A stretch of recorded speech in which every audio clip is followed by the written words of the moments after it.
I woke to the cold sting of betrayal before my eyes even fluttered open. The bedroom, once a sanctuary, felt like a gilded cage as the first pale light of dawn crept through the blackout curtains. My heart pounded like war drums behind my ribs. Something was wrong. I sat up, blinking against the darkness, and reached for my phone on the nightstand. 4 missed calls. 2 voicemails. My chest tightened when I saw they were from the bank. Something about account irregularities and urgent action required. I tapped the first message. "Hello, Ms. Blackwood. This is Natalie at Fox and Main Banking. I'm calling because all transactions on your account have been suspended. Please call me back immediately." Suspended? A slow, sinking dread crept through me. I tossed aside the throw pillow and swung my legs over the bedside. My feet hit the cold hardwood floor, and I shuffled to the dressing table, heart hammering. I tapped the voicemail menu for the second message. "Mrs. Corinne Blackwood, good morning. This is Jordan from Wexler & Company. Credit. I'm sorry to inform you that the credit facilities we provided have been terminated at the request of the primary account holder. Please contact us as soon as possible." My hand trembled. The primary account holder.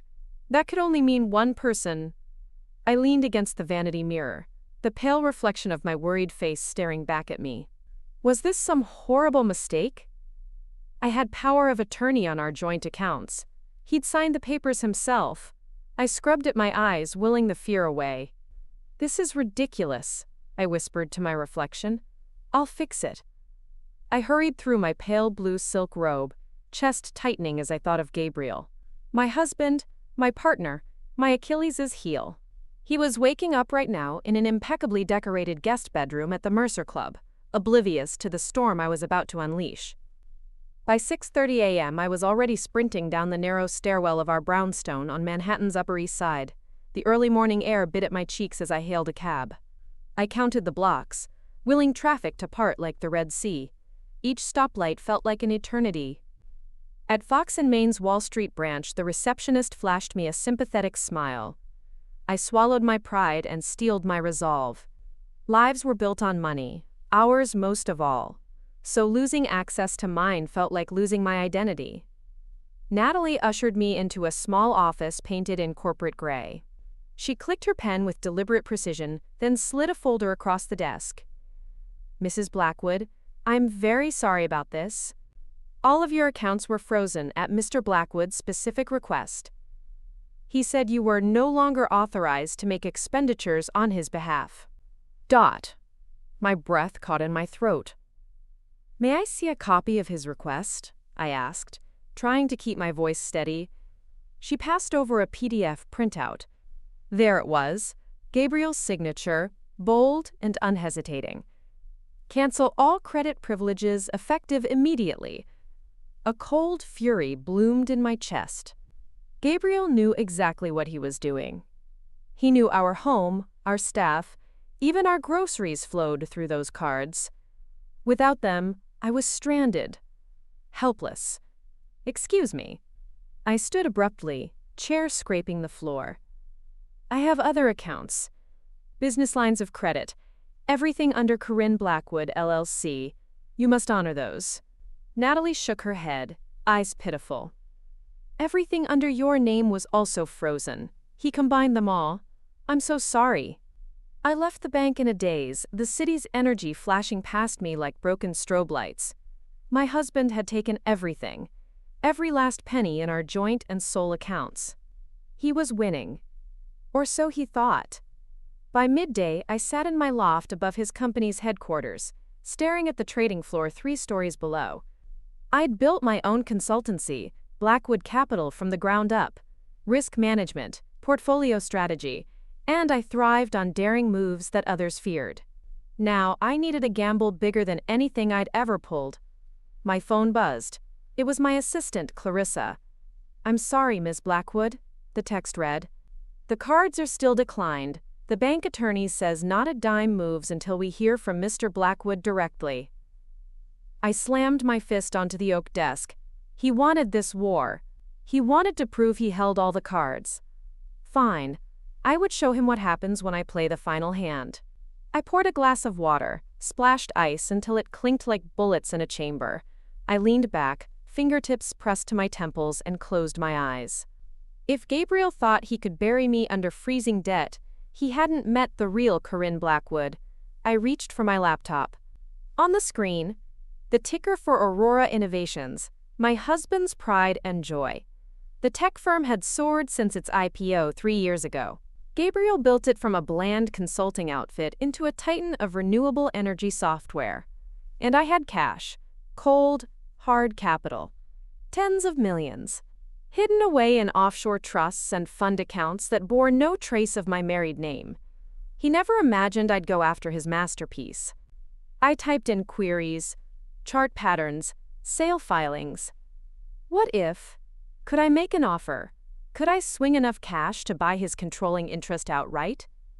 It sounded insane, but desperation had a way of sharpening vision. I scrolled through the prospectus and the last board minutes. Board meeting, next Thursday. Voting on a new expansion loan at Canary Bank. Something Gabriel needed to seal that European acquisition. If I moved fast, I could make my move before the deck reshuffled. My fingers blurred across the keyboard. I sent encrypted messages to my lawyer in Hong Kong. I called in favors from old partners in Geneva. Every connection I'd ever made. Tonight, they would all come in. By the time dusk draped the skyline in purples and charcoals, I had a preliminary draft of an offer. A CEO buyout proposal. A hostile bid made friendly by the most straightforward weapon: cash. My reflection in the glass of the office window stared back at me, eyes hard and determined. I felt a thrill of rebellion, of liberation. All this time I'd sat beside Gabriel in boardrooms, letting him take the spotlight. He'd assumed his wife was content, at home, out of the game. He'd never asked what I could do with my own resources. I pressed send on the email to my banker in Zurich. I want to acquire Aurora Innovations at $38 per share. Let's move. Now it was his move. He thought he'd left me bankrupt. Instead, I'd just dealt the first blow. My phone buzzed with an incoming call. The number was unfamiliar. I swiped to answer. "Is this Mrs. Blackwood?" asked a calm male voice. "We have your bid. Are you sure you want to proceed?" I closed my eyes, tasting the tang of victory on my tongue. "More than sure," I whispered, voice low. "Rabbit punch." And then I added, so only he could hear it. "Good luck, Gabriel. Before we jump back in, tell us where you're from. If this story moves you, please subscribe. Tomorrow, I have a special story for you." The night after I sent that bid, I barely slept. I watched the sunrise over the city from my loft's massive corner windows, each pane catching the first blush of dawn, like a secret I wasn't ready to share yet. My mind spun with numbers, contingencies, and the ghost of Gabriel's laughter echoing inside my skull, always so certain he was untouchable. When the phone rang at 6:04 a.m., I was already pacing the marble floors barefoot. Clarissa's name flashed on my screen. I answered on the first ring. "Corinne," she whispered, her voice tight. "The Zurich office called. They said your offer hit the board's private channel. And Gabriel knows." "Of course he does," I said. My voice came out calm, but my stomach twisted itself into knots. I turned to face the skyline. Glass, steel, and all that money, built by people just like me. People who'd been underestimated. Clarissa hesitated. "Corinne, he's furious. He locked down his inner circle. Security is stepping up at the headquarters. And there's something else. His lawyers filed a motion to challenge the source of your funding." I barked a sharp laugh that startled even me. Of course he did. Gabriel's first instinct when cornered is to question legitimacy. He forgets my father taught me better. He forgets my father's friends don't answer to him. I could almost hear Clarissa's eyes widen through the phone. She didn't know the whole truth. Not yet. Few people did. But by the end of this, the world would know exactly who Corinne Blackwood really was. When the call ended, I opened the leather-bound notebook. I kept hidden behind an old edition of The Intelligent Investor. I flipped to the last page. My list of trusted allies. I dialed the first name. An old contact, Adrian Holt, an ex-banker in Zurich with a taste for aggressive plays. His voice answered, still gravelly with sleep. Corinne, you've woken me. That means it's urgent. It is. I need you to verify all my offshore assets. And I want you to find out if Gabriel's cooking anything up on his end. Leaks, false allegations. He'll pull every string to sabotage my liquidity. Adrian chuckled. Let him try. I'll have my team watch every transaction. Anything suspicious gets flagged. What's your play? My play is to bleed him out before he knows he's lost. The next 48 hours blurred into a battle fought through screens, calls, encrypted files. I moved from my loft to the back office at the consultancy, barely eating, barely sleeping. I found a fierce satisfaction in the exhaustion. Each new block Gabriel threw in my path only fueled me more. When the news finally broke, rumors of hostile takeover shake Aurora Innovations, I sat on the edge of my antique walnut desk and let the headlines wash over me. The talking heads on Business Network speculated wildly about my motives, my finances, my marriage. Some called me reckless. Others called me brilliant, but none of them really knew me. Not yet. Gabriel refused to answer my calls. He spoke through lawyers, through cold, formal emails. The man who once called me his queen now called me his adversary. I'd expected the sting, but it still cut deep.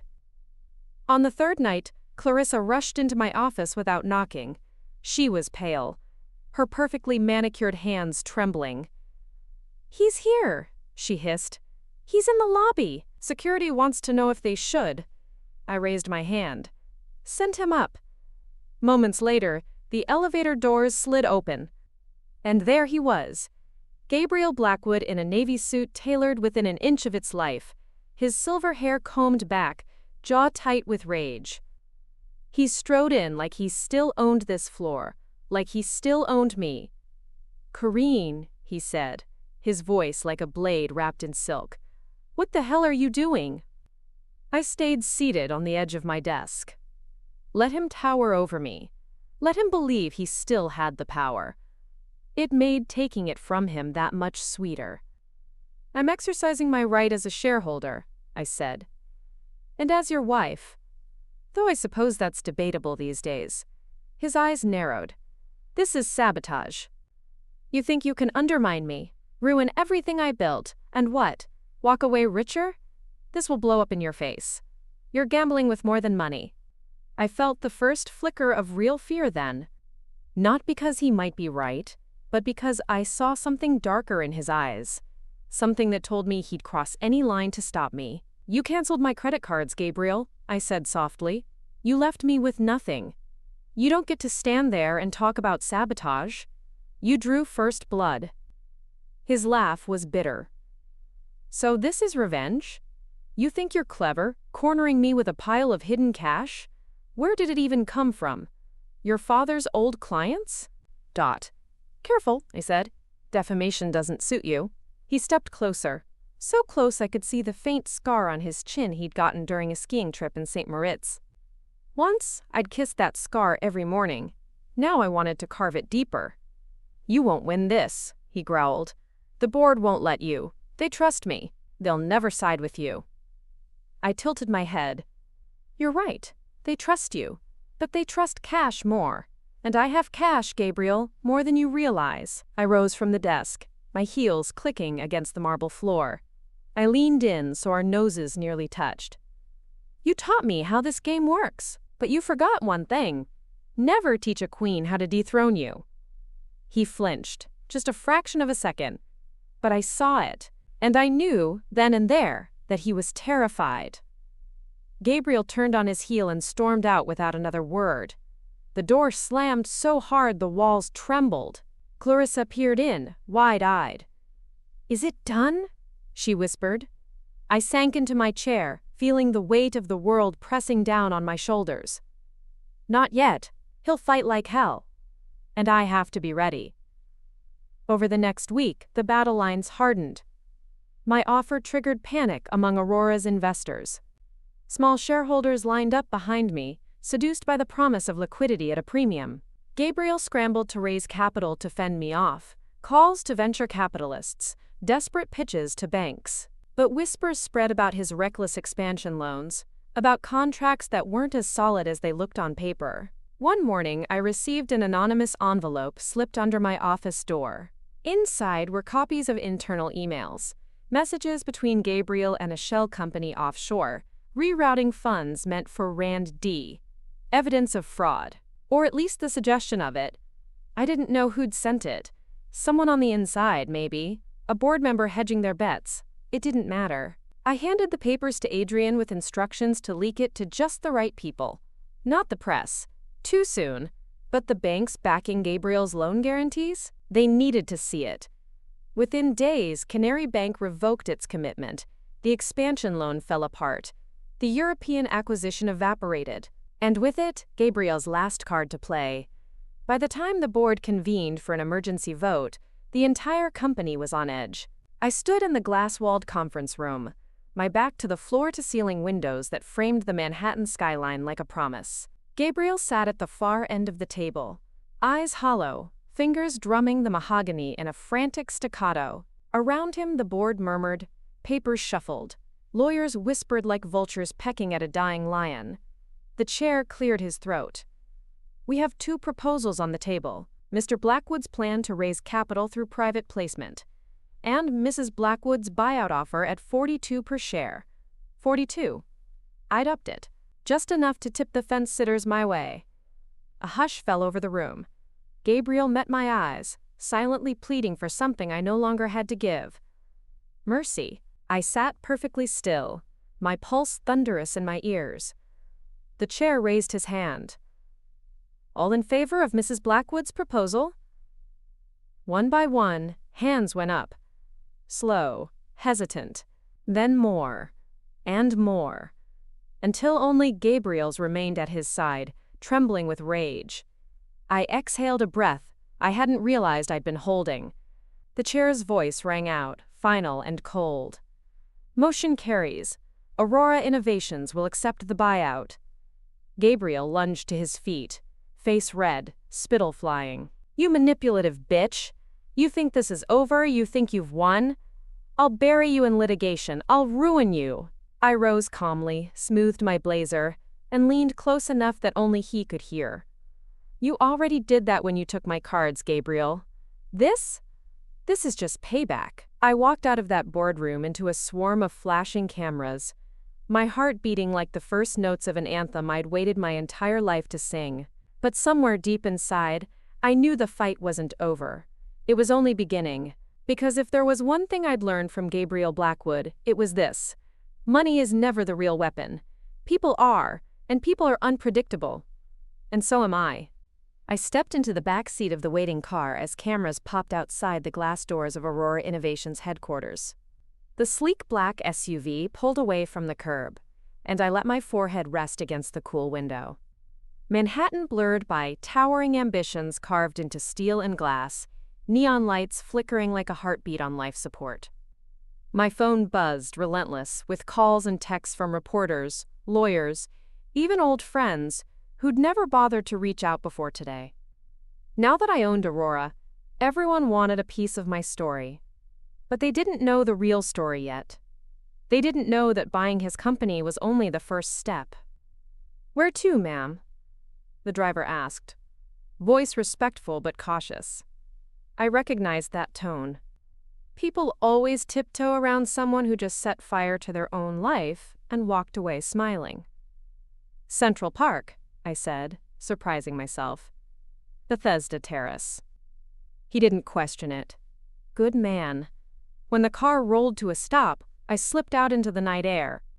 The city's relentless hum faded here, replaced by the distant splash of the fountain and the murmur of lovers and night owls wandering the park after dark. My heels clicked against the mosaic tiles. I felt the weight of the day settle into my bones like an old friend. I found a bench and sank onto it. The cold bit through my silk blouse, but I didn't care. For the first time in weeks, I let myself feel the exhaustion, the fear, the raw satisfaction that came with ripping back control from the hands that once held it over me like a guillotine. My thoughts drifted to Gabriel. I knew he wasn't done. I could almost hear him in some shadowy suite at the Mercer Club right now, half a bottle of bourbon gone, sleeves rolled up, eyes bloodshot, as he plotted how to drag me into a legal war that could drain me dry. And he might win, if I slipped, even once. I closed my eyes and remembered my father's voice. Always leave yourself an out, Corinne. The people who survive this game are the ones who know where the exits are. My father had made enemies out of kings and governments, but he'd always walked away. I needed to be more like him now than ever. My phone buzzed again. Clarissa this time. I hesitated, then answered. Corinne, she said, her voice brittle with panic. You need to see this. He's already filed a suit for injunction. He wants the court to block your purchase. He's claiming insider trading, fraud, you name it. I pinched the bridge of my nose. Of course he is. He's also hired Kane and Braxton, she added quietly. My stomach sank. Kane and Braxton were legendary, ruthless. And they'd won cases on technicalities that made lesser lawyers sweat bullets in their Italian loafers. If Gabriel was pulling them in, it meant he wasn't just trying to stall me, he was trying to ruin me. Do we have a window? I asked, fighting to keep my voice calm. Clarissa's keyboard clattered in the background. If the injunction holds, you'll have to return all shares, and they'll revert to the board. But we still have about 48 hours before the first hearing. 2 days. That was it. 2 days to find my exit, or to double down and go for checkmate. Call Adrian, I said. Tell him to dig deeper. Every off-book transaction Gabriel ever touched. And Clarissa? Yes? Find me a war room. Somewhere quiet. Somewhere Gabriel's people won't think to look. I hung up before she could respond. The fight was far from over. I rose from the bench, the cold seeping into my bones and solidifying something fierce in my gut. If Gabriel wanted war, I'd give him a battlefield he couldn't predict. Back in the SUV, I stared at my reflection in the tinted window. My mother once told me that you can't know who you are until you've stood alone in the ashes of what you burned down. Maybe that's what this was. A test of what I'd be willing to become to survive. 2 hours later, I stood inside a safe house above a nondescript antique bookstore in Greenwich Village. The space was small. Exposed brick, old beams, the air scented faintly with leather and dust. But it was secure. Mine. Clarissa arrived minutes later, breathless, arms full of files, Adrian's encrypted reports, board minutes, whispers about Gabriel's offshore accounts. I spread them out across the scarred oak table like tarot cards. One name jumped out at me, Lila Moran, the CFO who'd been with Aurora since its founding. She'd stayed loyal to Gabriel all these years. Too loyal. If there were skeletons, Lila had the keys to the crypt. Get her on the phone, I said. Clarissa hesitated. Corinne, she'll never talk to you. I smirked. She doesn't have to talk to me. Just tell her I know about the Cayman accounts. Then let her think about her pension plan and her kids' college fund. She'll call back. It took less than 12 hours. At 3 a.m., my burner phone lit up. I answered with my heart hammering in my throat. Mrs. Blackwood, came Lila's shaky voice. You wanted to talk? Yes, I said gently. I know you're tired. I know Gabriel made you do things you regret. But if you help me, you'll walk away clean. You'll be protected. She sniffled. He's been siphoning Randy money for over a year. He's funneled millions through the Caymans, shell companies, fake suppliers. If you follow the trail, you'll see the contracts. And what? I pressed. She hesitated. And there's a slush fund, used for bribes. Regulators, one senator, maybe more. If that comes out, the DOJ will rip him apart. My fingers went numb. This wasn't just corporate betrayal. It was federal prison time. For him. Or for me, if I mishandled it. Do you have proof? Yes. Copies. On a secure drive in my apartment. But he'll know if I move them. Don't worry about that, I said. Just sit tight. Someone will come for it tonight. Before dawn, Clarissa had the drive in her hand, sealed in an evidence bag. I stared at it like it was radioactive. One wrong move, and this could backfire spectacularly. But one right move, and Gabriel's legal fortress would crumble overnight. By midday, the hearing was scheduled. Gabriel's attorneys filed motion after motion, each more desperate than the last. But my lawyers countered with the new evidence: emails, wire transfers, falsified expense reports. The judge ordered a delay for review, buying me another week. A week I'd use to bury him. That night, Clarissa and I sat cross-legged on the dusty floor of the safe house, Chinese takeout boxes balanced on old case files. We looked like college kids cramming for finals. Except our final was worth billions. Do you think he'll back down? She asked. Her chopsticks paused mid-air. I laughed. No, Gabriel doesn't back down. He doubles down. But that's what makes him predictable. He'll push too far. And when he does, we'll be ready. As we talked, my phone buzzed again. This time it was an unknown number. A video message. I tapped it open. It was Gabriel. He sat alone in what looked like a penthouse suite, shadows under his eyes, tie loosened. His voice was low, dangerous. Corinne, you think you've won, don't you? But you've forgotten one thing. You're not the only one who knows how to play dirty. I know your secrets too. All of them. He leaned forward, his face filling the screen. Sleep tight, darling. You're going to need your strength. The video cut out. Clarissa looked at me, terrified. What does he mean? I crushed the phone in my hand like it was made of paper. It means, I said through clenched teeth, that the real war starts tomorrow. The morning after Gabriel's video threat, the safe house felt colder, the antique brick walls pressing in on me like silent witnesses to my unraveling resolve. I hadn't slept. How could I? Every time I closed my eyes, I saw his face on that screen, the venom in his smile, the promise in his voice. He was right about one thing. This wasn't about shares or bank accounts anymore. It was about survival. I sat cross-legged on the floor, my laptop humming in front of me, the glow from its screen the only light in the room. Clarissa lay passed out on a threadbare couch, still wearing yesterday's blazer like a makeshift blanket. She'd worked herself into exhaustion, chasing down leads and verifying every line in the encrypted drive Lila had given us. I scrolled through file after file. Offshore wire transfers, fraudulent invoices, payments routed through so many shell companies they formed a labyrinth. Even Gabriel's best lawyers would struggle to untangle. But there were holes, gaps big enough for him to slip through if I didn't find the right piece to lock him in place. My phone buzzed on the table. A single text from Adrian. There's more. Meet me. Now. No address, no details, just those 3 words. I glanced at Clarissa, debating whether to wake her. But she needed sleep, and I needed answers. I threw on a black trench coat and pulled my hair into a knot that did nothing to hide the shadows under my eyes. On the street, the city had barely begun to stir. The shops along Greenwich Avenue were dark, their windows reflecting the pale bruises of dawn. Adrian waited at the back of an all-night cafe, tucked into a booth where the overhead lamp cast his sharp features in dramatic relief. He looked more like an aging film star than a banker. Salt and pepper hair, an Italian scarf looped around his neck. He sipped an espresso as if we were about to discuss art, not treason. Corinne, he said, gesturing for me to sit. You look tense. Cut the crap, Adrian, I snapped, sliding into the booth. What did you find? He smirked, unbothered by my edge.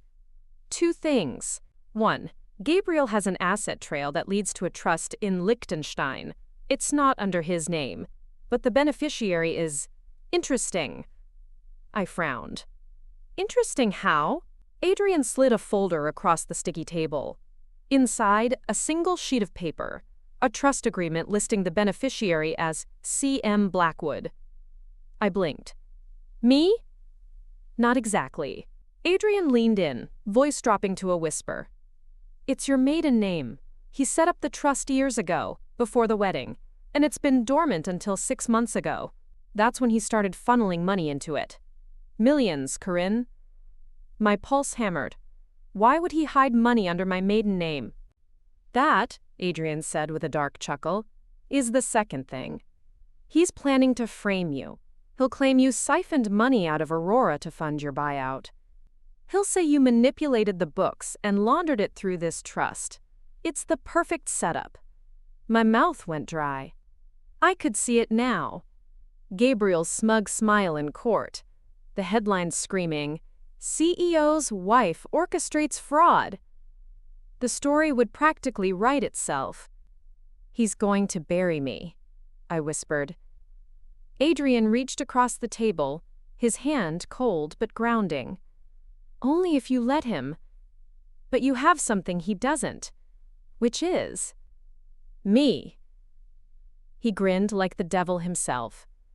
And every back door to every shady deal he's ever made.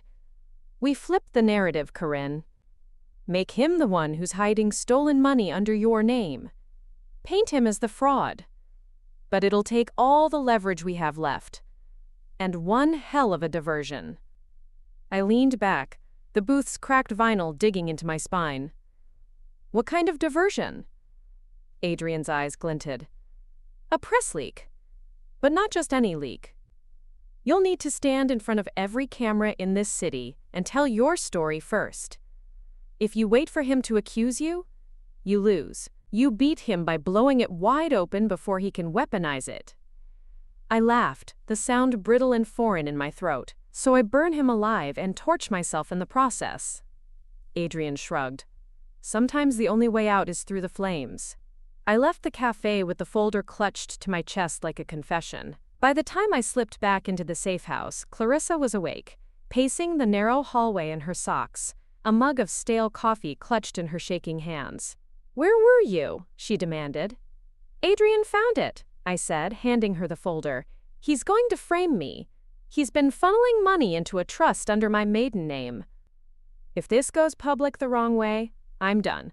The DOJ will eat me alive. Clarissa flipped through the papers, her face draining of color. So what do we do? I sank into the chair by the window, feeling the city's heartbeat thrumming under the floorboards. We go nuclear. The next 48 hours blurred into a fever dream of strategy sessions, whispered calls, and a press team assembled from old favors I'd sworn I'd never call in. Adrian worked his magic from Zurich, ensuring every bank record pointed to Gabriel's fingerprints. Clarissa drafted the statement I delivered to the world. And me? I rehearsed the story of my life, rewriting the villain in my marriage as the villain in everyone's eyes. On the morning of the press conference, I stood before the bathroom mirror in the safe house, tugging at the cuffs of a crisp white blouse. My reflection stared back, hollow-eyed but unbroken. Clarissa hovered at the door, her phone glued to her ear. The cameras are set. It's standing room only. Are you ready? No. But I nodded anyway. The conference room we'd rented was small, but the world was watching. Cameras lined the walls, the air heavy with the metallic scent of hot lights and tension. I stepped up to the podium, the microphone crackling as I adjusted it. I took a breath. Then another. Then I let it all out. Good morning, my name is Corinne Blackwood. You all know me as the woman who made a hostile bid for Aurora Innovations. What you don't know is why. I told them everything. About the frozen cards, the hidden trust, the bribes, the shell companies.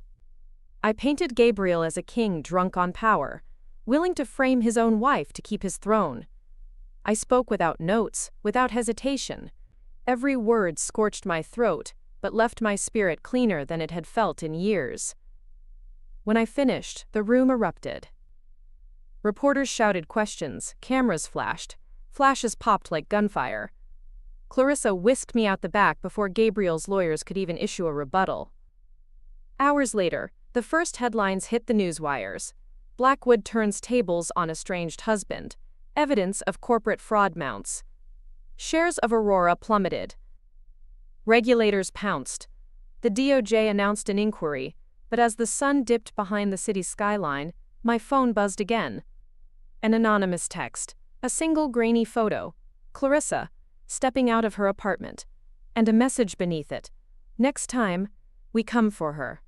I stared at the screen, the edges of my vision blurring with rage and fear. Gabriel had stopped playing fair.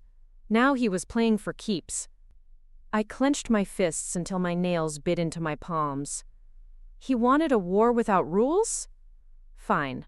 I'd show him exactly how far I could go. I turned to Clarissa, who'd just walked in, oblivious to the threat. I forced a smile that tasted like ashes. "Pack your bags," I said. "We're moving again. If he wants to find me, he'll have to dig me out of hell first." And as I spoke, I knew I'd never let him get that chance. The air in the safe house was stale, heavy with the stale scent of old books, instant coffee, and the acid bite of fear that had settled into my bones like an infection I couldn't cure. We'd moved 3 times since the press conference. Always at night, always in silence, dragging battered suitcases through service elevators and back alleys like fugitives. Clarissa's eyes were ringed with purple shadows now, her normally perfect hair pulled back in a permanent sloppy bun. I didn't look much better. But the real damage was deeper. Every time I opened my email, a new legal threat arrived. Cease and desist letters, subpoenas, threats of defamation suits. Every time my phone buzzed, my stomach lurched, expecting to see a photo of someone I loved with a line beneath it. Next.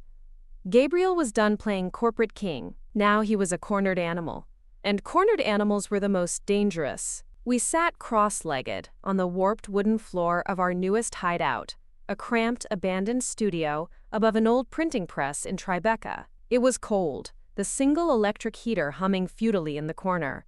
Clarissa huddled under a threadbare blanket, her laptop balanced on her knees. She looked up, her voice raw. "The DOJ's case is moving faster than expected. Gabriel's team is hemorrhaging lawyers. Kane and Braxton are threatening to walk if he doesn't give them everything. And..." She hesitated. I waited. "And what?" She swallowed. "They're offering you a deal." I let out a bitter laugh that rattled in my chest. "A deal? From Gabriel?" "No, from the DOJ. Immunity. If you hand over every document, every witness, they want you to testify. Under oath." The words lodged in my throat like broken glass. Testify. Drag my husband through a federal trial. Sit in a courtroom while the world tore through every secret we'd ever kept. I'd spent my entire life avoiding becoming a cautionary tale. And now I was about to become a headline. Clarissa must have seen the hesitation in my eyes. She scooted closer, the blanket slipping from her shoulders. "Karine, he'll ruin you. You know he will. He'll ruin me. He's already tried. If you let him come at you in court, he'll make it look like you were in on everything. You have one chance to flip the script before he does." I pressed my palms into my eyes, the world behind my eyelids, a swirl of noise and memory. The early days when Gabriel and I were partners in every sense. The nights we'd sat up dreaming about how we'd build an empire together. How stupid I'd been to think that power wouldn't poison him. Or me. I dropped my hands and met Clarissa's gaze. "Get the DOJ on the phone." The next 72 hours crawled by in a blur of back-channel negotiations. Adrian called from Zurich, his voice pinched and weary. He'd burned half his bridges to keep me insulated while the regulators closed in. "It'll work," he told me. "He'll turn on himself before he lets you take him down." But Gabriel didn't turn. He doubled down. He paid off old associates to float stories about my father, fabrications about money laundering, organized crime, even ties to foreign governments. It was absurd, but the news cycle devoured it like carrion, and once the whispers started, they stuck. I found myself fielding frantic calls from my mother in Paris, begging me to come home, to leave this all behind. But I couldn't leave. If I ran, I lost everything. One night, Clarissa shook me awake from a half-sleep on the cold studio floor. Her eyes were wide, her phone clutched in trembling hands. "It's Lila," she whispered. "She's dead." The words didn't register. I blinked at her, waiting for her to laugh, to say she was joking. But she didn't. They found her in her car. They're calling it an accident. But you and I both know. I staggered to my feet, my knees buckling. Lila had been our key witness. Without her, the paper trail was all we had. And Gabriel would find a way to make it disappear too. I stumbled to the window, staring down at the street 3 floors below. The city lights blurred into a smear of gold and red. Dot. Clarissa's voice cracked behind me. Corinne, he's going to kill us too. I turned to her, my voice calm in a way that felt alien, as if someone else were speaking through me. No, he's not. Because we're going to make him think he's already won. She stared at me like I'd lost my mind. Maybe I had. But sometimes madness was the only way through. By dawn, we had a plan. A final, brutal plan. It hinged on the one thing Gabriel still believed. That I couldn't survive without him. That somewhere, deep down, I'd fold if he pressed hard enough. I wrote him a letter, 3 pages, handwritten, the ink smudged from my tears and the tremor in my fingers. I told him I was done. That I was pulling my bid, stepping away from Aurora, dropping all claims. That I would leave New York and disappear. I knew he'd buy it. He needed to. Because if he believed the war was over, he'd drop his guard. And I needed that. Just long enough to land the final blow. Adrian arranged the delivery, handed off by an old friend of my father's, who looked harmless enough to be ignored by Gabriel's paranoid guards. I imagined him reading it in some glass tower, his smug grin spreading as he pictured me broken, crawling back to the shadows he'd left me in. He'd have no idea I was already on a plane to Geneva. Clarissa sat beside me on the overnight flight, her hands clutched so tight in her lap that her knuckles shone white in the dim cabin lights. What if this doesn't work? She whispered. I turned to her, my own fear buried under layers of cold determination. Then we'll run, and we'll keep running until he can't find us. But first, we finish this. Geneva was crisp and cold, the air sharp enough to slice through the haze of exhaustion clouding my mind. Adrian met us at the old bank vault where my father's final secrets slept. Offshore accounts Gabriel didn't know about, contracts that predated our marriage, investments that could fund an entire new empire if I was willing to wield them. We spent 40 hours straight in that vault. Clarissa and I hunched over stacks of ledgers and digital keys, transferring assets into a trust so deep in the Swiss system that even Gabriel couldn't touch it. Every move we made was legal. Barely. And that was the point. By the time we emerged, pale and half-starved, the wind off Lake Geneva felt like baptism. He'll come after you, Adrian warned, lighting a cigarette with shaking hands. He'll accuse you of embezzlement, wire fraud, anything he can twist. I smiled, the first true smile I'd felt in weeks. Let him, because by the time he tries, he'll be under indictment himself, and he'll have bigger problems than me. I boarded the flight home that night with the final piece in place, a trigger file. Everything we'd gathered, every email, every transaction, every photograph of bribes and backroom deals, was set to release to every regulator, journalist, and board member, if anything happened to me or Clarissa. It was a blade hanging over Gabriel's throat. When we touched down at JFK, the headlines were already turning. The DOJ issued a formal indictment against him that morning. Aurora's stock tanked another 20 points. His last loyal allies dropped him like a hot coal. By the time he realized my letter had been bait, it was too late. He couldn't touch me. Not anymore. I stood in the middle of my loft, our loft, staring out at the city that had chewed me up and spit me out more times than I could count.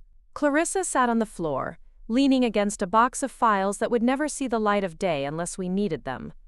"What now?" she asked softly. I turned, my reflection in the window a ghost of the woman I'd been when this started. Now? Now we rebuild. Not for him, not for revenge, for us. She nodded, tears spilling down her cheeks, her laugh trembling with disbelief. We did it, didn't we? I knelt and pulled her into a hug that felt like coming home. We did. This story took us a long time. If you like it, subscribe. Now, back to the story. The first night back in the loft didn't feel like victory. It felt like limbo. The echo of old memories lingered in every corner. Gabriel's tailored suits still hung in the master closet like ghosts waiting for a body to wear them again.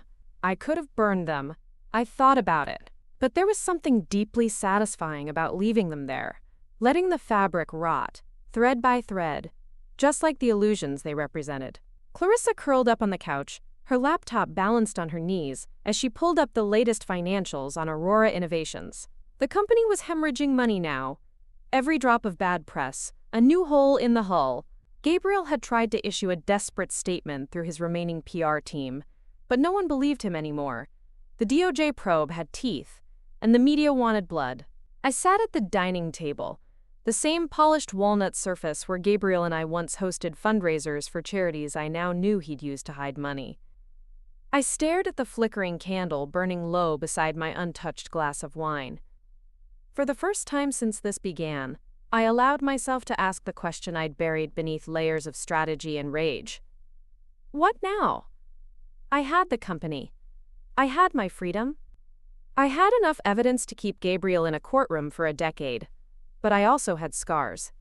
Deep ones. The kind that didn't show up in board minutes or quarterly reports. Clarissa's voice jolted me out of my thoughts. "Corinne, you need to see this." She turned her laptop toward me. A grainy video feed filled the screen. Gabriel, disheveled and wild-eyed, pacing a dimly lit hotel suite somewhere far from his glass tower on Wall Street. He'd gone on a podcast with some fringe financial commentator, trying to spin a new narrative. That I'd stolen everything, that I'd blackmailed him with fake evidence, that I was a traitor to every shareholder who'd trusted him. "He's unraveling," Clarissa said. "The more he talks, the more he buries himself." I watched him rant, his words slurring as he knocked back a glass of amber liquid. Once I would have felt pity, maybe even tried to save him from himself. Now I saw only the reflection of every lie he'd ever told me. "Let him talk," I said, my voice colder than I recognized. "Every word is another nail in his coffin." She shut the laptop with a soft click. "So do you want me to draft a statement? Or—" I shook my head. No more statements. No more press. Let him talk himself into oblivion. We have bigger things to worry about. Clarissa frowned. "Like what?" I stood and moved to the floor-to-ceiling windows, looking out at the city that had once seemed so big it could swallow me whole. Now it felt small. Fragile. Easy to break if you knew where to press. "Like what comes next," I said. "Aurora is mine now. But it's bleeding. The board wants stability. Investors want answers. And I can't do it alone." She crossed her arms, leaning against the kitchen island. "So we rebuild?" I turned to her. "We transform." Gabriel built Aurora on illusions. Tech that looked good on paper. Partnerships that never delivered. We take it apart, piece by piece. We make it real. We make it better than he ever dreamed. Her mouth curved into a tired smile. "And you think they'll let you?" "They don't have a choice," I said, my voice quiet but certain. "I'm the majority shareholder now, and the only one crazy enough to steer this ship through the storm he left behind." Clarissa pushed off the counter, pulling me into a hug that smelled like stale coffee and fear and something else. Something like hope. "Then let's do it." In the days that followed, I stepped into a role I'd never wanted, but had been preparing for my entire life. I showed up at the Aurora headquarters before dawn every morning, my heels echoing through marble halls that still reeked of Gabriel's cologne. I fired every executive who'd propped him up, cleaned out entire departments that existed only to hide his fraud. I sat with the engineers who'd actually built the code that kept Aurora's products running. I asked them what they needed. Then I made it happen. Some nights I'd find Clarissa asleep at the conference table, curled up under a coat, half-finished spreadsheets scattered around her like a paper nest. I never woke her. She'd given up more than anyone for this fight. Her job, her reputation, her safety. I'd make sure she'd never regret it. But for every problem I fixed, 2 more sprang up. Lawsuits. Regulatory probes. Angry partners who threatened to walk away if I didn't cover debts Gabriel had hidden behind shell companies. I spent hours on the phone with lawyers, auditors, banks, and when the sun set I'd stare at the city lights and wonder if any of it would ever feel like freedom. Late one night, as I was about to call it quits, my phone buzzed with a private number. I answered, bracing myself for some new threat. "Mrs. Blackwood?" a man's voice asked. "This is Agent Harris with the DOJ. I thought you'd want to know. Gabriel just landed at JFK. He's back in the country." My stomach dropped. "What does he want?" "He's going to do something desperate," Harris said. "Men like him don't surrender. We're tightening the net, but you need to be careful. He's dangerous." I stared at the darkened skyline beyond my window. Tell me something I don't know. When I hung up, Clarissa stirred on the couch, blinking sleepily. "What is it?" "He's back," I said, "and he's not done yet." She sat up, her fear raw and familiar. "You think he'll come for you?" "I think he already has." The next morning, I arrived at headquarters to find the lobby swarming with reporters. Word had leaked that Gabriel was back, and that he planned to make an appearance at the next shareholder meeting, a last, desperate play to win back support. Clarissa trailed me through the marble foyer, eyes darting to the swarm of cameras. "Do you want me to cancel the meeting? We can file a restraining order."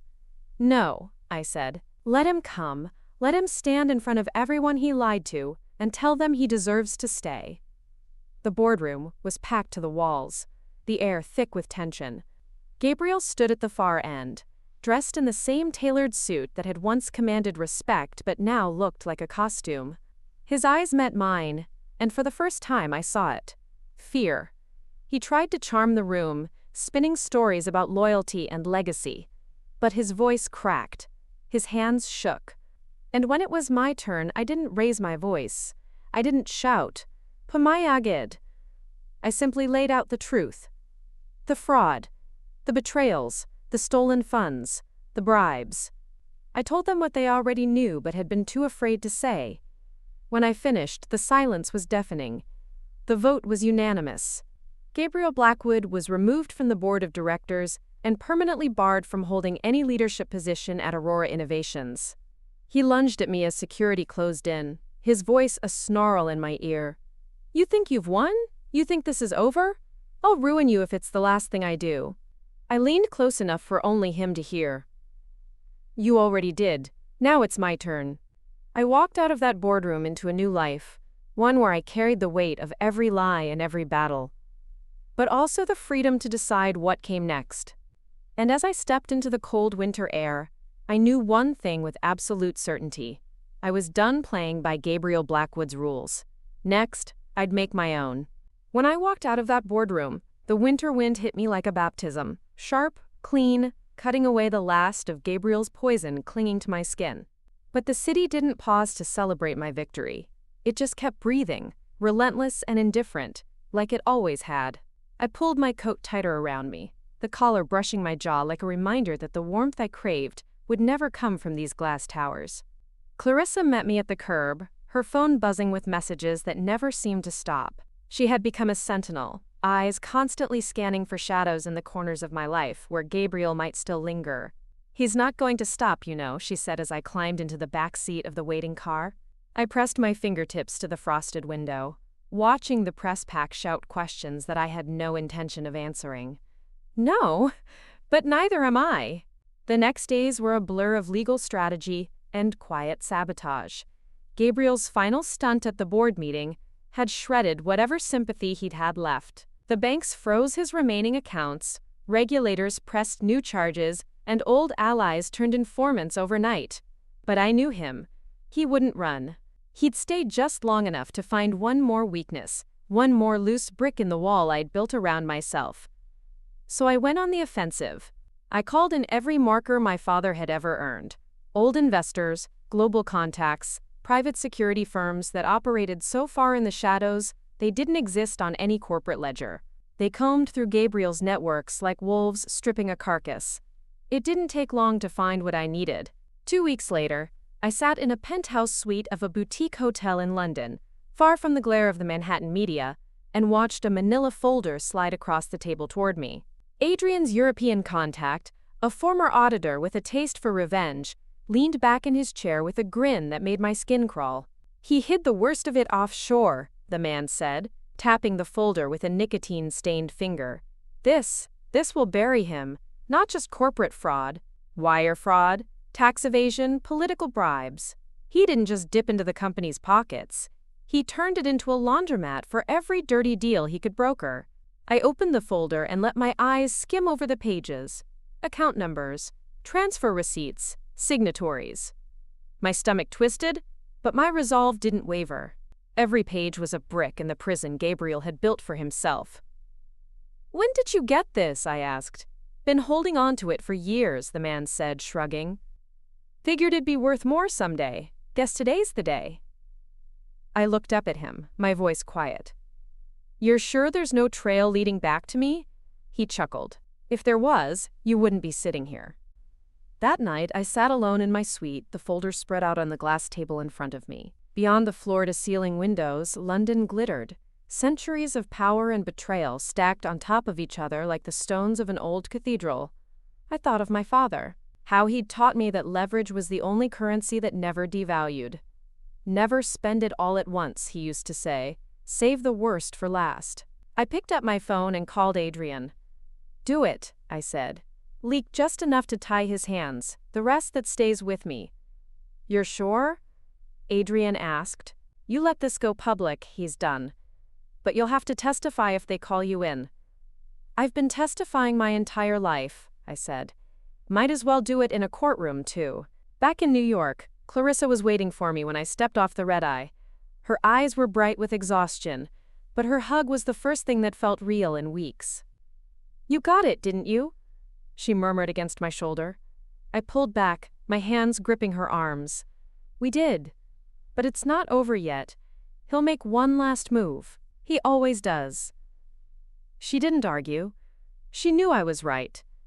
The next morning, it came. A private message. Anonymous. But I knew the tone. A threat dressed up as a promise. "Meet me alone," it said. "No lawyers, no press, no board. Just you and me. One final conversation." Clarissa's eyes widened when she read it. "You can't. He's dangerous, Corinne. What if?" "If I don't," I cut in, "he'll come at me some other way. Better I choose the battlefield." We met at the old summer house upstate. A sprawling estate Gabriel had bought in our early days, back when he still pretended he cared about things like Sunday mornings and fresh air. I hadn't stepped foot on that property in years, and the moment I walked through the door, the memories hit me like shrapnel. Gabriel stood by the fireplace, a glass of whiskey in one hand, the other tucked into his pocket like a lion feigning laziness. "You look tired," he said, his smile dripping poison. "So do you," I shot back. I didn't sit. Neither did he. We both knew this was no place for comfort. He paced, his movements jerky. "You think you've won. You think this circus you created is going to keep you safe. But it won't. You'll never be free of me." I tilted my head. "You're right. I'll never be free of what you did. But you'll never be free of what I know." His eyes narrowed. "What do you want, Corinne? Money? The company? You already have it. So what's left?" I stepped closer, close enough to see the tremor in his jaw. "I want you to watch me rebuild every lie you ever told into something real. I want you to see your legacy stripped of your name. And I want you to know that every time you think of me, you'll remember that you lost." He laughed, a sound like broken glass. "You think this ends with me in prison? You think I'll go quietly?" I smiled. "No, I think you'll burn every bridge you have left trying to stop me. And when you do, there won't be anything left of you except a cautionary tale." I turned to go, but his voice stopped me cold. "Colleen." I looked back. For a split second, I thought I saw the man I'd loved once, buried deep under the rot he'd become. "You'll always be mine," he said. I shook my head, the last thread snapping clean in my chest. "Not anymore." Outside, the wind cut through my coat as I walked to the car. Clarissa was waiting, her fingers drumming the steering wheel. "Is it done?" she asked. I settled into the seat, closing my eyes as the summer house disappeared behind us. "Not yet. But it will be." And as we pulled back onto the highway, I realized for the first time that maybe, just maybe, I believed it. The drive back to the city was long, the sun slipping below the horizon like an ember sinking into dark water. Clarissa kept glancing at me from the driver's seat, her questions hanging in the silence like ghosts. I didn't have answers for her yet, not the ones that mattered. I just knew I couldn't let Gabriel's final words poison the new world I was building. When we reached Manhattan, the skyline glowed like a crown of fire. My loft, my fortress now, waited for us high above the chaos. I stepped out of the car, my heels crunching against the icy pavement, and felt a surge of something I hadn't tasted in months. Determination untainted by fear. Clarissa followed me up, her bag slung over her shoulder, eyes darting to every shadow. The security detail Adrian had arranged stood at the elevators, eyes sharp, guns hidden beneath tailored jackets. For the first time, I didn't flinch at the sight. I welcomed the shield. Inside, the loft looked the same as it had that first terrible morning. Cold, too big, haunted by Gabriel's cologne clinging to the closet like mildew. But now, each square foot felt like a claim staked in blood and survival. Clarissa collapsed onto the couch. "I don't think I've slept a full night in 2 months," she mumbled. Her voice trembled with exhaustion that felt stitched into her bones. "You will," I said. "Soon. Once he's gone for good." She gave me a weak smile. "Do you believe that?" I sat across from her, knees pulled up to my chest like I was a girl again, hiding from monsters under the bed. "I have to." We worked through the night, mapping every loose end. Gabriel's cronies who still lurked in the shadows, potential leaks in the DOJ investigation, the offshore trust that held the rest of the cash he thought he could use to buy his way to safety. At dawn, I stood on the balcony, coffee gone cold in my hand, staring down at the city that had become my battlefield and my sanctuary all at once.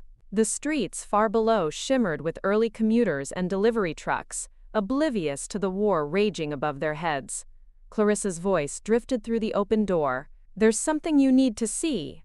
She'd pulled up a grainy video feed. Gabriel pacing an empty warehouse somewhere on the edge of the city, surrounded by boxes of files and the last loyal fools who still believed he could crawl out of this. He was ranting, half-coherent, sweat glistening on his temples.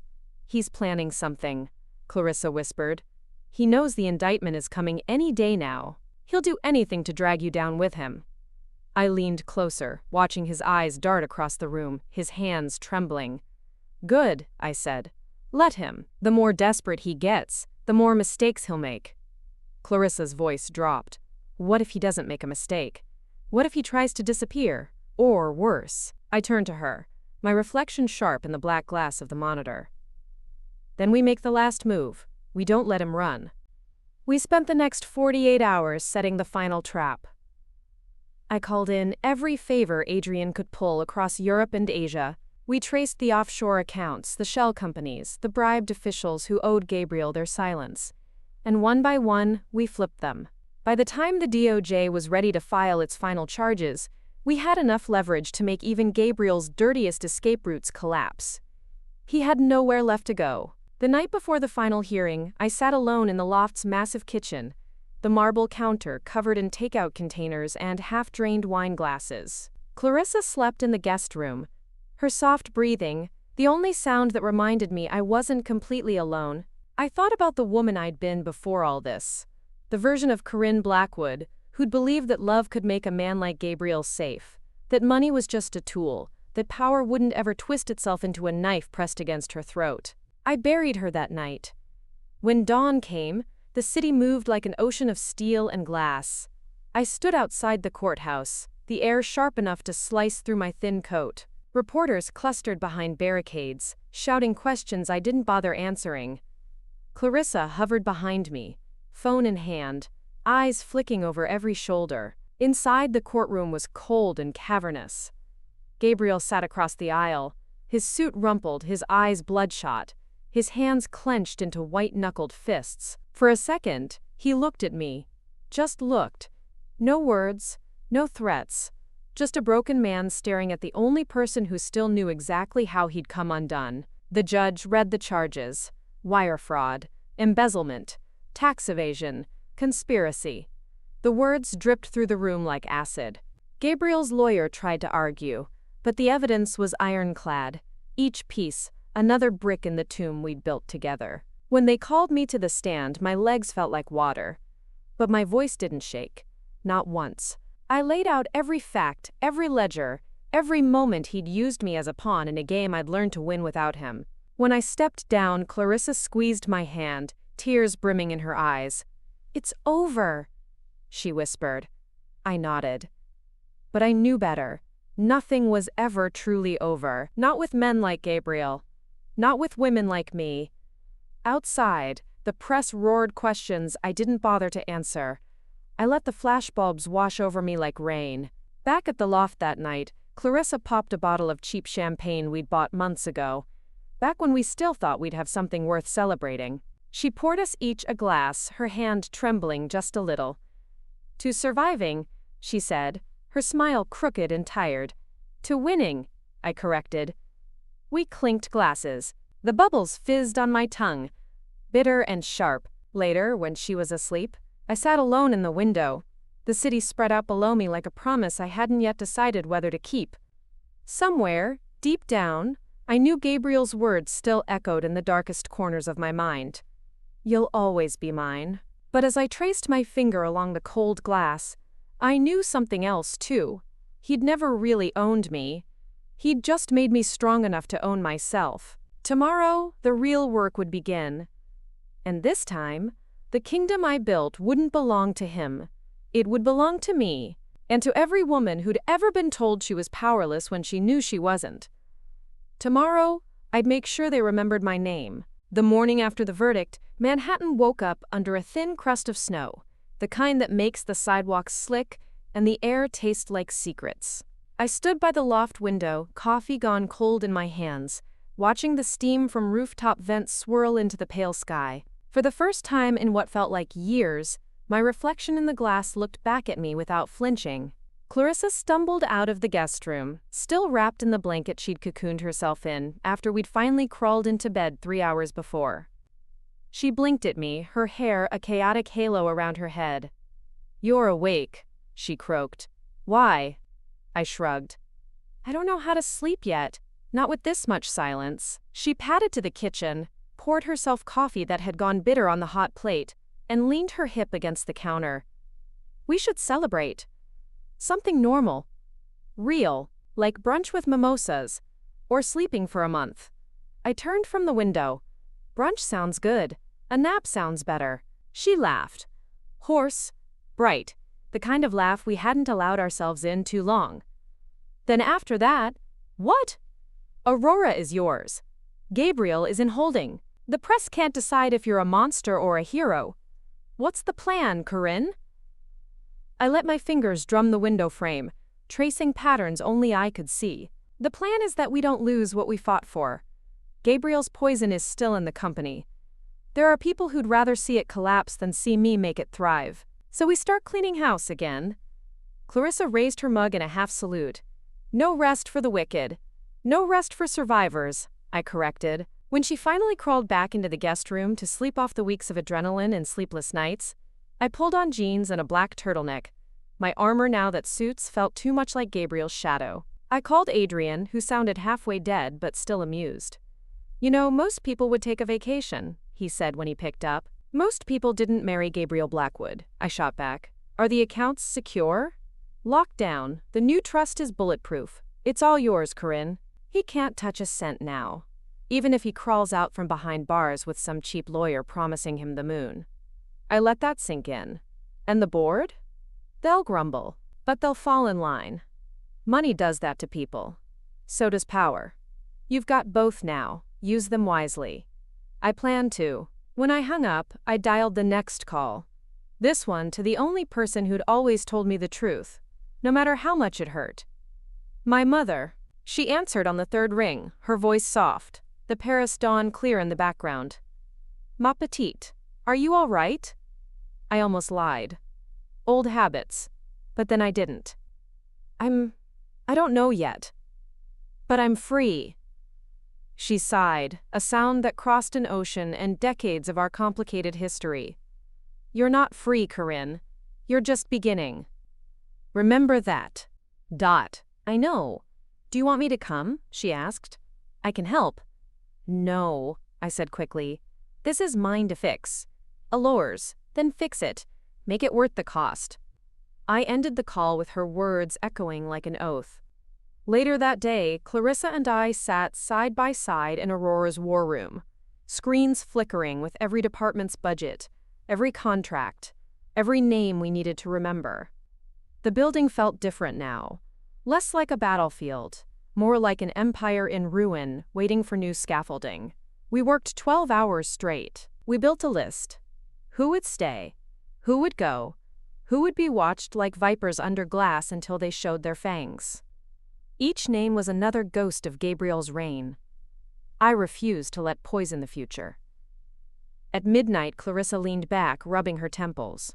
Corinne! Take a break. Eat. Sleep. You're running on fumes. I looked at her. My fierce, loyal friend who'd sacrificed everything to stand at my side. Go home. I'll lock up. She shook her head. No. Not tonight. If you're here, I'm here. We didn't sleep. We ate stale croissants from a bakery down the block and watched the city lights flicker off one by one. Somewhere in that quiet, I realized something. It wasn't revenge that had kept me alive. It was her. It was people like Clarissa. It was the small, stubborn flame inside me that refused to die when Gabriel tried to snuff it out. The next morning, the new board convened. I stood at the head of the massive glass table, the skyline framed behind me like a crown I'd finally claimed. I laid out my plan: clean tech, real partnerships, transparency that made old investors pale. I told them I'd cut every dead branch if it meant saving the tree. Some tried to argue. Some threatened to resign. I let them. And when they stormed out, I didn't flinch. Aurora wouldn't be built on fear anymore. It would be built on truth. Even if it bled me dry to get there. Days turned to weeks. The press lost interest in the scandal when the next billionaire's life imploded. Gabriel's name slipped from headlines, replaced by new monsters in suits. Rumors swirled that he'd cut a deal, less time inside for more secrets on men just like him. Let him. The more he talked, the more his empire crumbled. And mine? Mine took root in the ashes. One night, Clarissa found me in my office, asleep on the couch, old legal files stacked like pillows under my head. Come on, she whispered, tugging at my hand. One night. Just one. Let's do something normal. I wanted to say no, but the word caught in my throat. So I nodded. We went to the kind of restaurant Gabriel had always hated. No reservations, cramped tables, the best food you'd ever taste in your life. We laughed too loud, drank too much cheap wine, let the noise drown out the ghosts for a few blessed hours. When we stepped back out into the night, the city felt different. Alive. Not a battlefield, just a place where I could choose who I wanted to be. Clarissa wrapped her arm through mine. So what now, Corinne? I looked up at the skyline, the pulse of 1,000 stories flickering in each window. Now we keep going. We build something real. We prove that survival isn't the same as living. And we make damn sure no one ever tries to take it from us again. She squeezed my arm, her smile fierce. To the Queen. I laughed, the sound warm and steady in my chest. No more queens, just us. And a kingdom we get to share. Somewhere, deep down, I felt Gabriel's voice trying to echo up from the darkness he'd left behind. But it was small now, weak. A ghost with no power. The city hummed around me. Alive, brutal, beautiful. And for the first time in my life, I knew exactly who I was. I was Corinne Blackwood, and I owned it all. Winter broke open like a bruised lip that refused to heal. February's icy winds rattled the windows of my loft, reminding me every day that the city I'd conquered was as cold as ever, indifferent to whether I rose or fell. But indifference was a luxury I'd stopped craving long ago. By now, the news cycle had moved on. Gabriel's name had turned stale in headlines, recycled only when reporters needed to pad an exposé about crooked CEOs and the women who'd outplayed them. He'd been granted bail, just enough rope to keep him under the DOJ's watchful eye, while they squeezed every confession they could from him. I knew he'd bargain for a lighter sentence. I knew he'd trade secrets like poker chips until there was nothing left but the ghost of his empire rotting in sealed court documents. But that was his end, not mine. Clarissa and I spent days in Aurora's glass conference rooms, our reflections like pale warriors staring back at us from every angle. We laid out the next phase: new partnerships, new hires, new blood to pump life back into a company too long drained by Gabriel's greed. "Marketing is still a mess," Clarissa muttered one night, flipping through a spreadsheet that looked like a battlefield, red numbers bleeding into every cell. "Then we rebuild it," I said, circling the worst figures with my pen. "We start with truth. We admit the damage, own the recovery. It'll terrify them, but it'll work." She glanced at me, brow furrowed. "You ever think you'll run out of fight?" I smiled, a ghost of my old grin. "Not while I have you. Not while I have this." Most nights she crashed on the battered leather couch in my office, her head buried in a borrowed hoodie. I'd sit by the floor-to-ceiling windows, feet tucked under me, a mug of tea turning cold in my hands as I watched the city pulse below. One evening, a knock at the door jolted me from my thoughts. It was Adrian, looking older than he had when this began. His suit rumpled, eyes sharp. "May I?" he asked, gesturing to the chair across from me. I nodded. "You look like hell." He laughed, a dry rasp that made my chest ache. "You should see the other guy." He dropped a thick folder on my desk. "Your ex-husband is trying to funnel what's left of his cash through a shell in the Caymans. He thinks the feds can't trace it." I flipped open the folder, my pulse steady. "Will they?" "They already did," Adrian said. "This time, they're not just freezing it, they're seizing it." For a moment, I let myself imagine the look on Gabriel's face when he realized there was nothing left to run to. No secret vaults, no offshore accounts, no more shadows to hide in. Adrian watched me, a quiet respect in his eyes that hadn't been there before. "You know, you could take some of it. No one would blame you." I shut the folder. "No, let them have it. Let it pay for what he stole." He smirked. "You're colder than your father ever was." "Good," I said. "Someone has to be." When he left, I sat alone again, the silence so deep it roared in my ears. I thought about my father, about the millions he'd squirreled away in vaults like the one that had saved me. I wondered if he'd ever truly felt free, or if he'd always been hunted by the debts he never spoke of.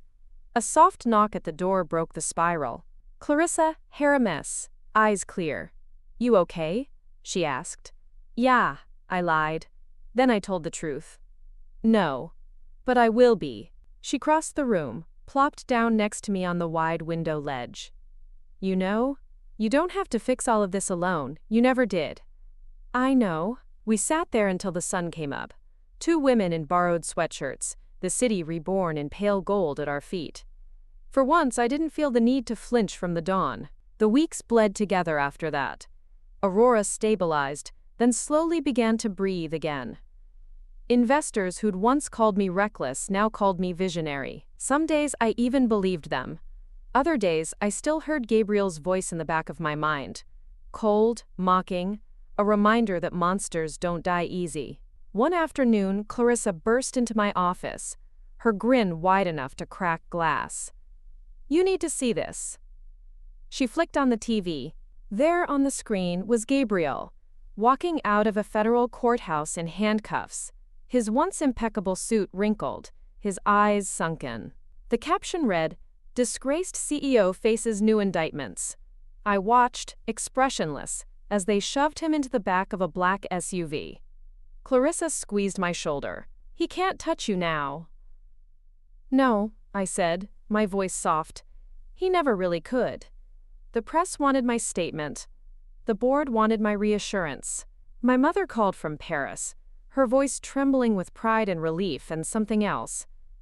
Fear, maybe, that power would twist me the way it had twisted him.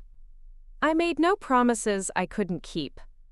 I just kept working. Months later, when the snow finally melted and the city turned green again, Clarissa and I stood on the rooftop of Aurora's headquarters, champagne flutes in hand. Below us, the city sprawled like a kingdom we'd wrestled from the jaws of a man who'd believed it would crumble without him.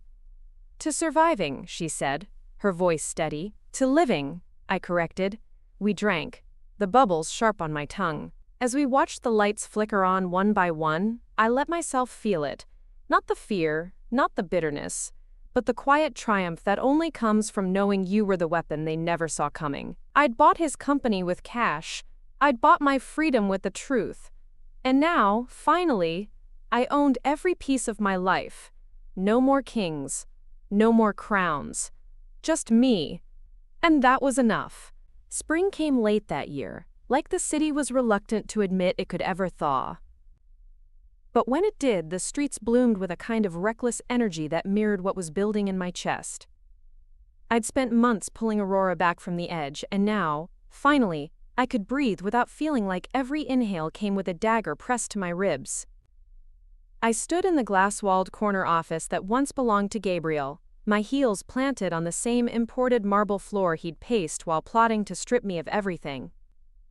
Now the view belonged to me. Every inch of Manhattan sprawled out like a map of the kingdom I'd claimed, brick by brick. Clarissa stood behind me, her tablet balanced on one arm. The new CTO wants to pitch a pivot on the energy grid project, she said, scrolling through updates. And the PR team wants your approval for the European Investor Roadshow. Also, the staff gala is next month. Don't forget, they expect you to say something inspiring. I smirked at my reflection in the window. I'll think of something. She paused, her brow furrowed. You okay? You've been staring at that skyline for 10 minutes. I'm more than okay, I said. I'm remembering how many nights I thought I'd never see this view again. She smiled. A little sad, a little fierce. It suits you better than it ever suited him. I turned back to the conference table behind me, where files were stacked like fortresses. New partnerships, venture deals, the final paperwork that would keep Aurora's future safe from the ghosts Gabriel had left behind. It wasn't glamorous work, but it was mine. Days turned into weeks. Investors called, journalists knocked, old enemies poked around the edges of my life, sniffing for weakness. But each time they found none, they retreated into the shadows, their claws dulled by the simple, undeniable truth. I had nothing left to lose that I hadn't already fought for. One night I stood at the glass wall, phone pressed to my ear, listening to Adrian's voice drift through the line from Zurich. He's gone, he said. Federal holding. Minimum sentence is 10 years. He'll do maybe 7 if he's lucky. I didn't say anything, didn't trust myself to... Adrian filled the silence with a sigh. You did it, Corinne. You bled him dry. I closed my eyes, the city's neon heartbeat pressing against my eyelids. I didn't bleed him dry, I said finally. He did that to himself. I just stopped pretending I couldn't survive it. We ended the call, and I let the room go dark around me. No fanfare, no champagne. Just me, the city, and the certainty that tomorrow I'd wake up and do it all again. Clarissa found me there hours later, a blanket draped over her arm. She tossed it around my shoulders like a mother tucking in a restless child. Come on, she said softly. You need sleep. Not yet. She arched an eyebrow. You know, sometimes winning means letting yourself rest, too. I'll rest when I know it's real, I said. When I know he can't take it from me. She squeezed my shoulder. Then maybe start with this. Tomorrow you're speaking to the staff. Tell them it's real. Make it real for all of us. The next day, I stood at the head of the company auditorium, a sea of employees staring back at me. Some skeptical, some hopeful, some still loyal to a ghost they couldn't quite shake. I could feel Gabriel's absence in that room like a hole in the floor no one wanted to step too close to. I didn't bother with a speechwriter's polish. I spoke like I had when I'd first told my story to the press. Raw, real, unflinching. Some of you thought this place would die with him, I said. Some of you thought I'd tear it apart out of spite. I won't lie to you. I thought about it. He took so much from us. But the one thing he couldn't kill was the thing that kept this company alive, us. The people who show up every day and do the work he never respected enough to do himself. A few scattered nods, a ripple of relief, a crack in the ice. We're not here to survive him, I said. We're here to outlive him. And that means building something better than what he left us. That means doing it together. That means no more shadows, no more lies, just the truth, however hard it is. When I stepped off that stage, Clarissa grabbed my hand. You mean it, don't you? Every word. The days that followed were still a fight, but a different kind. Less knives in the dark, more the slow, brutal work of stitching a broken company back together. And as Aurora's wounds began to heal, so did mine. Sometimes I'd see Gabriel's name flash across my phone screen. A lawyer's update, a leak from the prison rumor mill, some pathetic attempt at intimidation that always ended in the same place. His voice echoing off concrete walls, powerless. One night, Clarissa and I sat in my office, a bottle of wine between us, our feet propped up on the table. She tilted her head at me, her smile sleepy and satisfied. Do you ever think you'll be done fighting him? I looked out at the skyline, the city alive and bright, indifferent and beautiful. I'm not fighting him anymore, I said. I'm fighting for me, for you. For all of us who know what it's like to have someone try to rip the ground out from under our feet and tell us we should be grateful. She raised her glass. To ripping it right back. I clinked my glass against hers. To never giving it back again. That night I slept. Really slept. No ghosts in the corners, no knives at my throat. Just the steady hum of a city that finally felt like mine. I dreamed of my father, his hand warm on my shoulder, his voice reminding me that no kingdom worth having was ever handed to you. You had to steal it, buy it, build it, bleed for it. When I woke, the sun was rising over the skyline, soft and gold. I poured my coffee, pulled on my coat, and stepped back into the world I'd torn from Gabriel's grasp. It was mine now, every square inch, and I'd never let it go. Spring edged toward summer in the city that never stopped moving, and for the first time in what felt like centuries, I let myself slow down just enough to feel the warmth. It crept into the cracks of my bones, easing muscles I hadn't realized were still clenched around old battles and older ghosts. Aurora was breathing on its own now, shaky, yes, but alive. The news cycle had buried Gabriel under fresher scandals, new billionaires toppling under the weight of their secrets. His name was a cautionary tale now, not a threat. Every time someone whispered it, they were really whispering mine, the woman who'd taken him apart piece by piece and built something stronger in the ruins. One Thursday morning, Clarissa barged into my office carrying 2 lattes and a stack of contracts. Sign these before I chain them to your wrist, she said, dropping the papers on my desk. I raised an eyebrow. Good morning to you too. She flopped into the armchair across from me, steam from her drink curling around her tired grin. We've officially closed the green tech acquisition. Clean energy, real patents, no fake shells. It's exactly what you said Aurora needed to prove we're not just Gabriel with a new face. I flipped through the pages, pen clicking between my fingers. He was never the face, that's the point. Her smile softened. Exactly. When she left, I stood at the window, the skyline crisp and impossibly bright. For so long, every glimpse of these towers had felt like a promise wrapped around a threat. This was mine, but only if I could hold it tighter than the man who once pretended to protect me from it. Now it felt different. Mine, full stop. That afternoon, I met with the new engineering leads in the glass atrium on the 53rd floor. I sat on the edge of a wide marble bench, legs crossed, sleeves rolled to my elbows, listening as they outlined the pilot program that would retrofit entire city blocks with renewable grid nodes. It's ambitious, one of them said, pushing his glasses up the bridge of his nose. But it's doable. If we can get the city to back it, it's a game changer. I leaned forward, hands clasped between my knees. Then we make them back it. Gabriel never bothered to play the long game. He wanted the headlines. I want the legacy. Make it work. They nodded, the kind of nod that said they believed I would stand behind them when it got messy. I would. That was the difference. That night, I took the long way home, letting my driver drop me 3 blocks from the loft so I could walk. The air was warm and alive with the sounds of a city too big to belong to anyone and too intimate not to claim you as its own. I passed a bookstore on the corner, a tiny place with gold lettering on the windows that promised stories older than the skyline. For a moment, I saw myself reflected in the glass.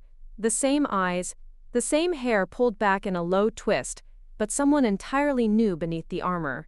When I stepped inside, the owner, a woman maybe twice my age with wild silver hair, looked up from her ledger. She didn't recognize me. No questions, no whispers of Gabriel's name. "Anything you're looking for?" she asked. "Something real," I said. She chuckled, eyes twinkling. "Aren't we all?" I left with a battered old copy of The Art of War, my father's favorite.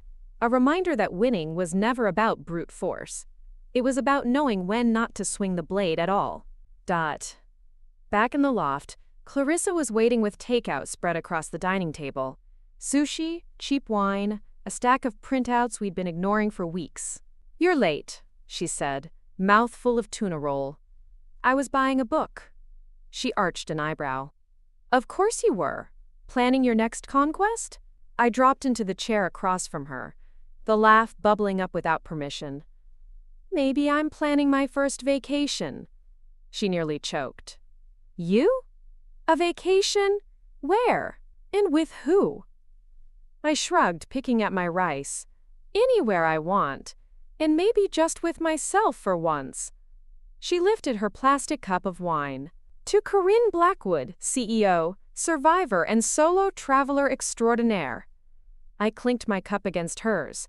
The toast felt true in a way no victory speech ever had. Later, when she'd finally left for her tiny apartment on the other side of the river, I stood at the massive window that had once made me feel so small. The city glowed back at me, every light a promise that tomorrow would come whether I was ready or not. I wasn't naive enough to think the fight was over.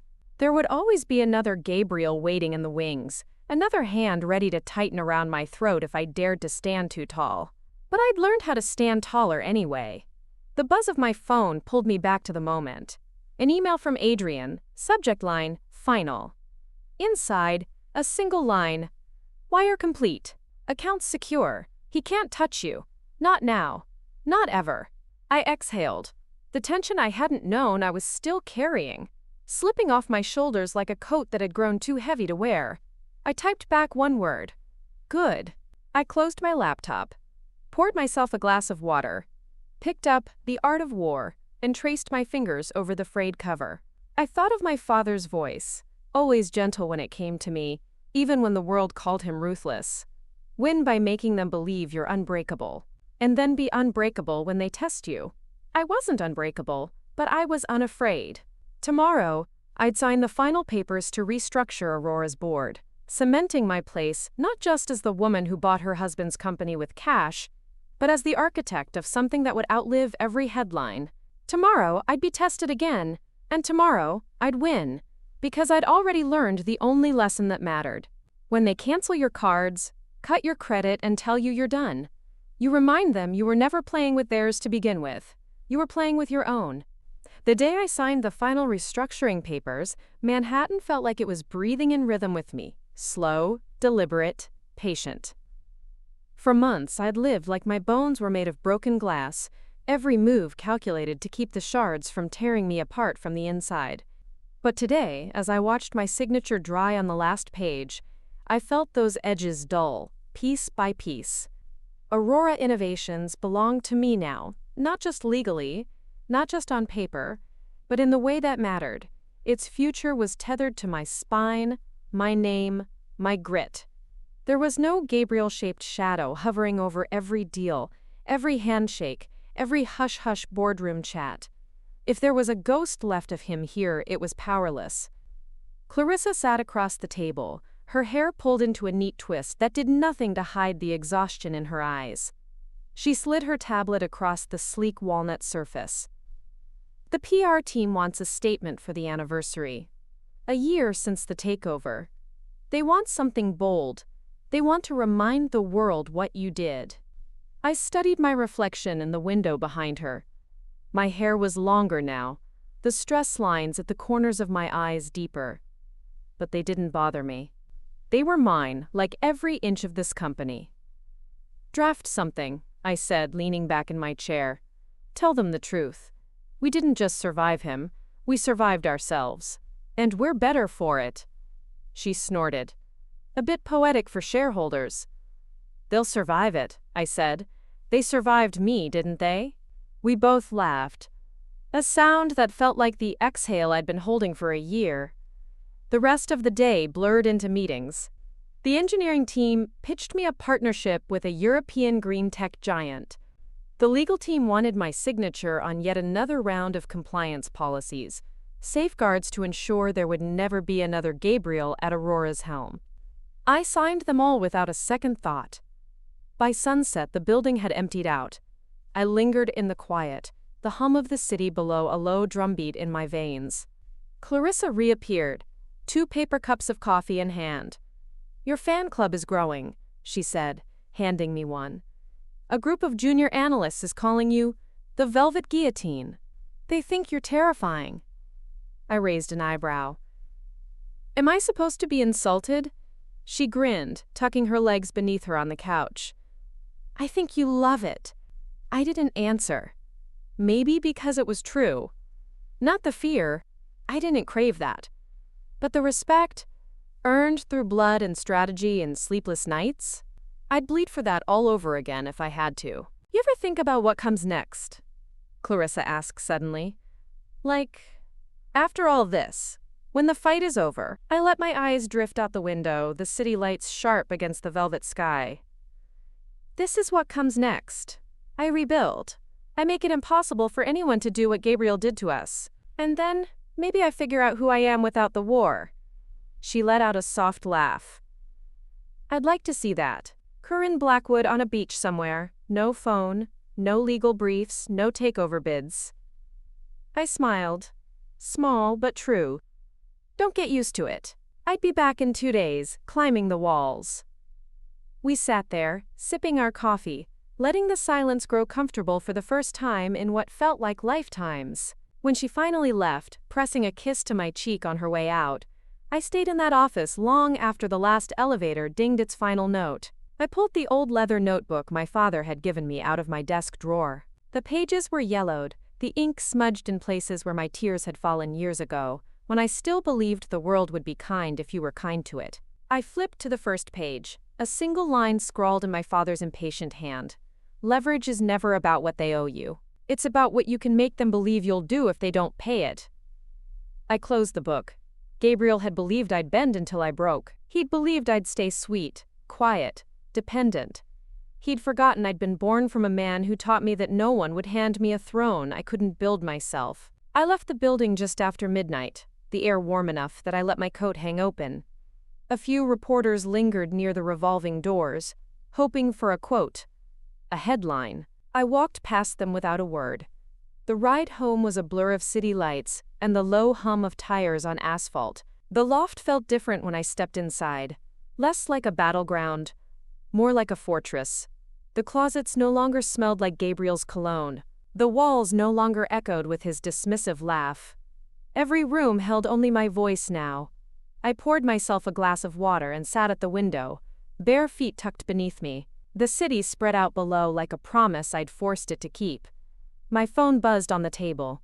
A text from Adrian. Confirmed. Final assets moved. Nothing left for him. Sleep well, Velvet Guillotine. I typed back. Thank you. For everything. His reply came a minute later. Always. I set the phone down and closed my eyes, breathing in the sound of my own heartbeat. It felt steady now. Strong. Tomorrow there would be new fights. Competitors who'd circle like sharks.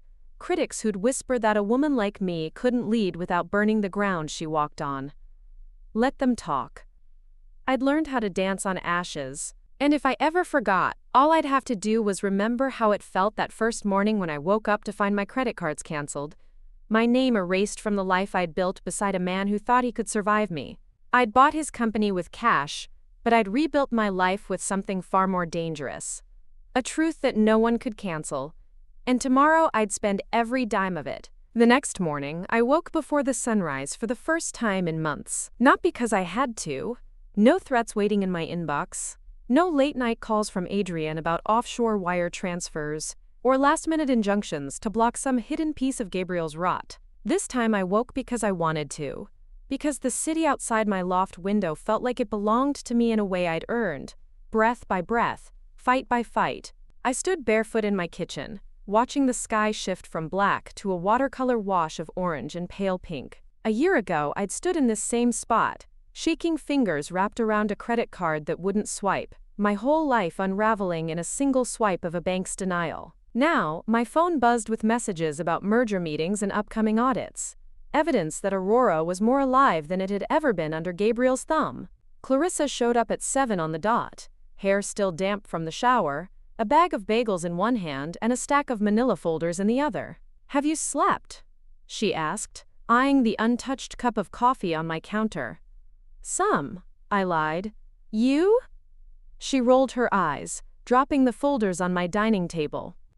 "About as much as you, which is to say, no." We sat across from each other, papers spread between our coffee mugs and half-eaten breakfast. The merger proposal from the Scandinavian clean energy firm was promising, exactly the kind of headline that would cement Aurora's future beyond the scandal that had threatened to swallow us whole. And behind every bullet point was my signature, proof that I'd made this, not him. "This is good," Clarissa said, tapping her pen against the page. "It's real. You're not propping up a house of cards anymore." "No," I said softly, "we're not. We spent the rest of the morning buried in details. Tax incentives, equity splits, compliance hurdles. But somewhere in the middle of all that corporate clutter, I caught her watching me, an unspoken question lingering in the furrow of her brow. "What?" I asked. "Do you ever wonder if you'll be able to walk away?" she asked. "When it's done, when Aurora is unshakable, do you think you could ever let it go?" The question sat heavy between us. I traced the rim of my mug, thinking of the empire I'd bought, the man I'd dismantled to take it. "No," I said honestly. "Not because I'm afraid to. Because it's mine now, all of it. And I like it that way." Clarissa smiled, her eyes soft but strong. "Good. Just promise me, when you build your next empire, I'm still invited." "You're the first name on the list," I said, and I meant it. The weeks that followed felt like the exhale I'd been denying myself. The merger closed in record time, the press spinning headlines that finally made sense.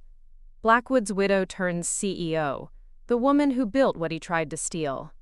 They still called me his widow, even though he was technically alive, rotting in a cell, trading secrets for plea deals, clawing for any scrap of dignity left. But the word didn't sting anymore.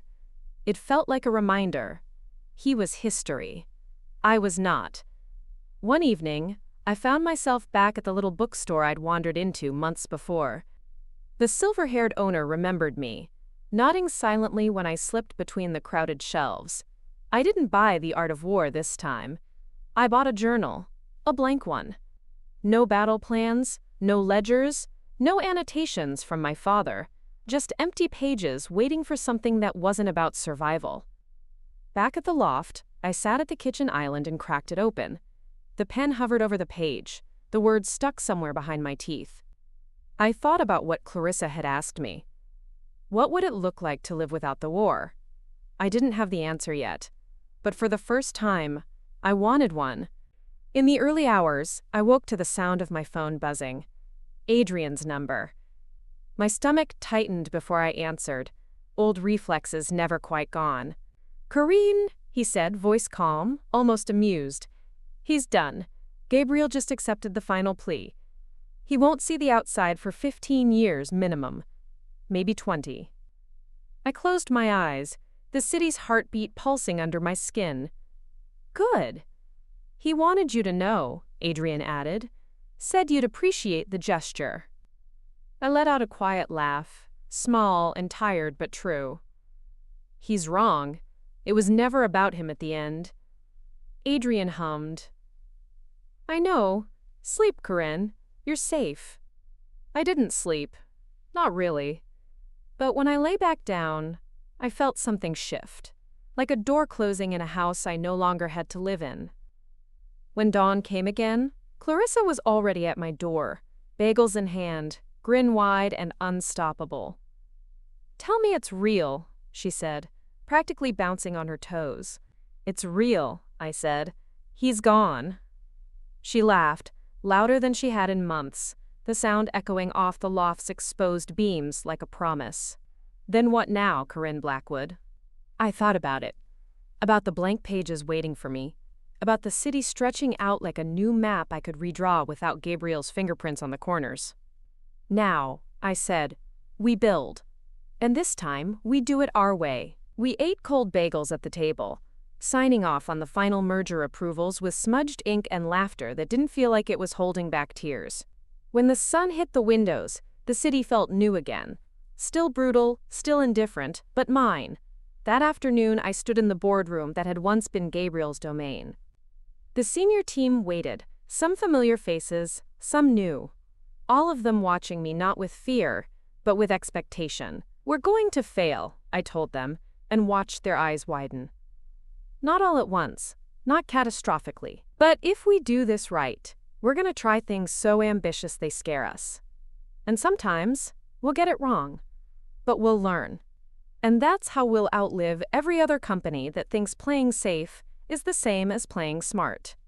Clarissa, perched in the corner, beamed at me like I'd handed her the keys to the world. After the meeting, she squeezed my hand, her voice low. You're free. No, I said, my smile sharper than any blade I'd ever wielded. I'm not free. I'm in control, and that's so much better. That night, I wrote the first line in my new journal. This is what comes after survival. The part where they learn you were never theirs to break. I closed the cover, the skyline flickering beyond my window, and for the first time in a year, I let myself believe it. I wasn't his. I was mine.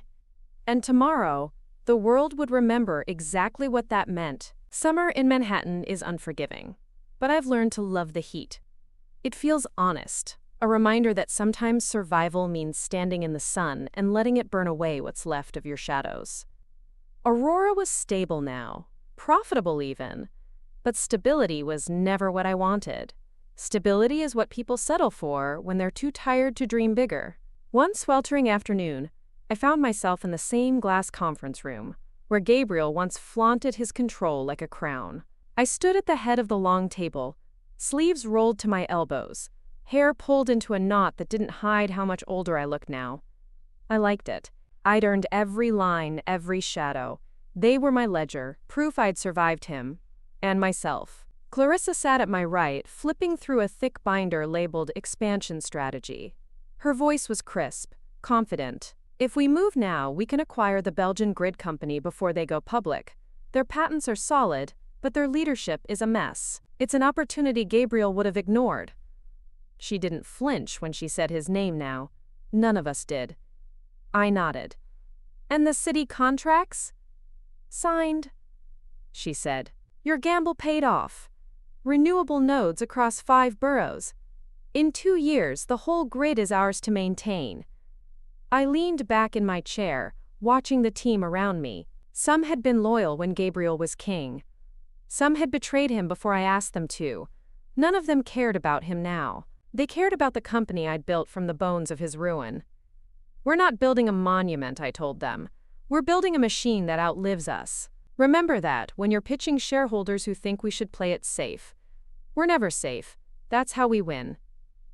Clarissa's smile was sharp. Velvet guillotine, she murmured under her breath. The nickname still clung to me in back channels. I didn't mind. Better to be feared than underestimated. That night, I walked the streets alone. No security detail, no tinted SUVs idling at the curb. Just me and the city that had tried to chew me up and failed. I slipped into a bar on the Lower East Side, the kind of place Gabriel would have called unrefined. That was why I liked it. I found a corner table, ordered bourbon neat, and pulled my father's old notebook from my bag. I flipped past the pages of leverage notes, past his scribbled battle tactics, until I found the blank pages I'd started filling in with my own handwriting. Rule number 1, I wrote. When they say you can't, don't argue, show them. I could almost hear his laugh, deep and proud, echoing in the hum of conversations around me. Halfway through my second drink, Clarissa texted me, "You better be resting. Tomorrow is the investor summit." I snapped a photo of my glass, sent it with, "Resting my nerves." She sent back a string of laughing emojis and a threat to show up and drag me out if I didn't get home before midnight. When I stepped outside, the night air was humid, sticky with the promise of rain. I tilted my face up, letting the drizzle beat across my lashes. Once this city had made me feel so small. Now I felt like I could stretch my arms wide and hold the skyline in my palms. Back at the loft, I sat at the window, feet tucked under me, bourbon still warm in my veins. I thought about Gabriel, rotting behind bars, probably spinning stories for whatever fool would listen. I wondered if he still dreamed of me, if he replayed the moment he realized he'd underestimated the woman sleeping beside him. I hoped so. I hoped it haunted him. But he didn't haunt me anymore. Not really. When dawn broke, the city glowed like a blade. Clarissa and I arrived at the investor summit in matching navy suits. The press huddled like wolves outside the revolving doors. Flashes popped as I walked past them, my chin high, my pulse steady. Inside, the room buzzed with cautious respect. Old money, new money, sharks in bespoke suits. I could see the calculation in their eyes. Would she crack? Was she just Gabriel with better PR? Could she be bought? I let them wonder. When it was my turn to speak, I stood at the podium, the script Clarissa had written folded in my pocket. Untouched. I spoke from memory instead. From truth. "A year ago, you bet against me," I said, my voice even. "You said I'd gut this company for revenge. You said I'd fail because I'm a woman who wanted too much. You said I didn't have what it took to survive the fire." I paused, let them shift in their seats, feel the burn of their own miscalculation. "But here we are," I continued. "You were right about one thing. I did want too much. I still do. I want us to be bigger than any of you think we can be. I want every headline that called me reckless to choke on my name when they see what I've built. I want your grandchildren to remember that when you tried to break me, you made me impossible to replace." A hush settled over the room. Clarissa's grin from the front row was like a lighthouse. Afterward, the deals fell into place like dominoes. Each handshake a reminder that power respects power more than it respects anything else. The city's energy grid. The European patents. The new clean tech incubator we'd spent months building in secret. When the summit ended, Clarissa and I ducked into a back hallway, our laughter muffled by the concrete walls. "You scared the hell out of them," she said. I loved every second. "Good," I said. "Fear keeps them honest." "And us?" she asked, looping her arm through mine. "What keeps us honest?" I tapped my father's notebook, tucked in my bag, beside the new ledger I'd started. "The truth. Always the truth." We stepped out into the humid night, the skyline alive with the same reckless electricity I felt in my chest. Back at the loft, I poured myself another drink, flipped open the notebook, and scribbled. Rule number 2, when they take your cards, buy the damn house instead. I smiled at my reflection in the window, the city gleaming like a crown that didn't need a king. Tomorrow, I'd rewrite the rules again. And this time, they'd pay to watch me do it. The Investor Summit changed everything, but not in the way people expected. There were no fireworks, no dramatic buyouts, no tabloid-worthy scandals. Just quiet power shifting beneath the marble floors of Aurora's boardrooms, one signature at a time. The city called it a comeback. I called it a beginning. Summer thundered on in thick, relentless waves. Some nights, the heat kept me awake, and I'd wander my loft barefoot, feeling the cool floor beneath my feet like an anchor. Clarissa stayed late more often than she should have, half asleep on my couch, legal drafts scattered around her like a nest. We were building something bigger than a company now. We were building a fortress no one would breach again. One sweltering Friday, I found myself back at the same little bookstore with the gold lettering on the windows. The silver-haired owner spotted me and nodded, as if she'd been expecting me all along. "Another book?" she asked. "Or just a place to hide?" "Both," I said, running my fingers over a row of spines. "Got anything on what comes after the fight?" She laughed softly. "That's the hardest story to write, dear." I left with a slim journal bound in blue leather. Another blank canvas. Another promise to myself. That night, Clarissa and I sat cross-legged on the loft floor, sushi spread between us, the city lights flickering like a heartbeat beyond the massive windows. "Do you think he ever hated you?" she asked suddenly, picking at her salmon roll.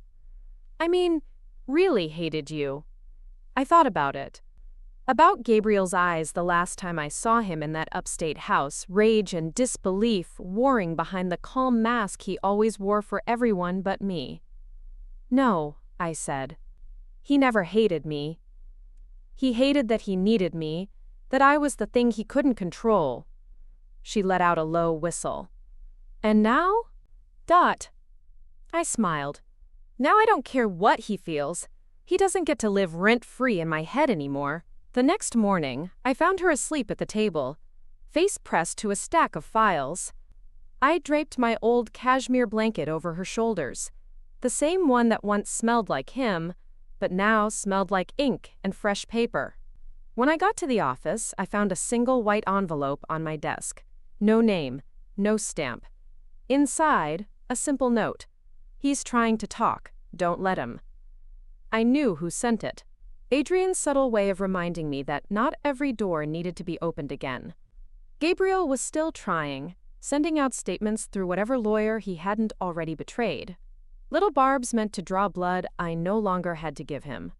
I crumpled the note and dropped it in the shredder. That afternoon, Aurora's new green energy hub launched.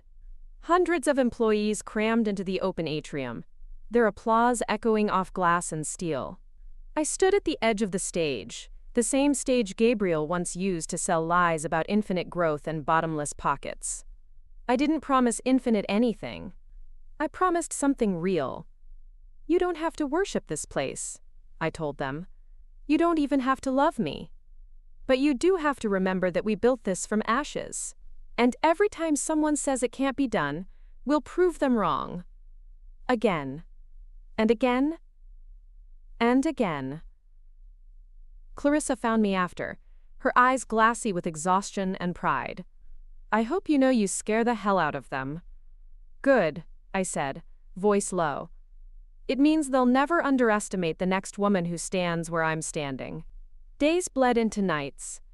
The board stabilized. Partners called, wanting in on deals they'd once laughed at. I made time for Clarissa. Nights at dive bars, quiet walks through Battery Park, where we could pretend, for a few minutes, that we were just two women trying to figure out life, and not the final line of defense between Aurora's future and Gabriel's legacy.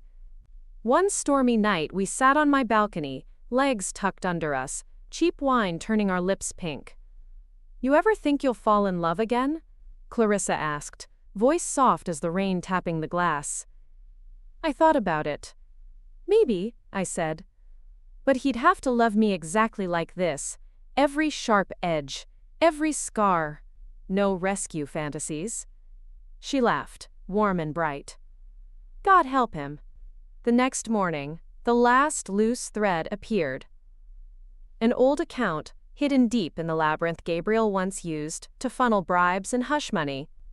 It wasn't big, not like the billions I'd already reclaimed or frozen, but it was symbolic. One final reminder of the game he thought he'd won. I signed the last order to seize it before breakfast, the pen steady in my hand. Clarissa watched, arms crossed, her smile the calm after every storm we'd weathered. "It's really over," she said. "No," I corrected, folding the order into my briefcase. It's never over. But it's ours now. And that's enough. That night, I wrote the first line in the blue leather journal. Survival is not the prize. Becoming who they swore you could never be. That's the prize. I set down my pen, the city humming like a heartbeat beneath my feet. I thought about the woman I'd been the morning Gabriel canceled my credit cards. A woman who'd mistaken love for safety, wealth for freedom, his promises for my own power. She was gone. And in her place stood someone they'd never bury again. Tomorrow I'd wake up and fight for every inch of the world I'd claimed. Not because I was trying to survive, but because I finally knew how to live. By August, the heat was unbearable, but I welcomed it. Let the city sweat, let the sidewalks sizzle, and the subway reek of unwashed ambition.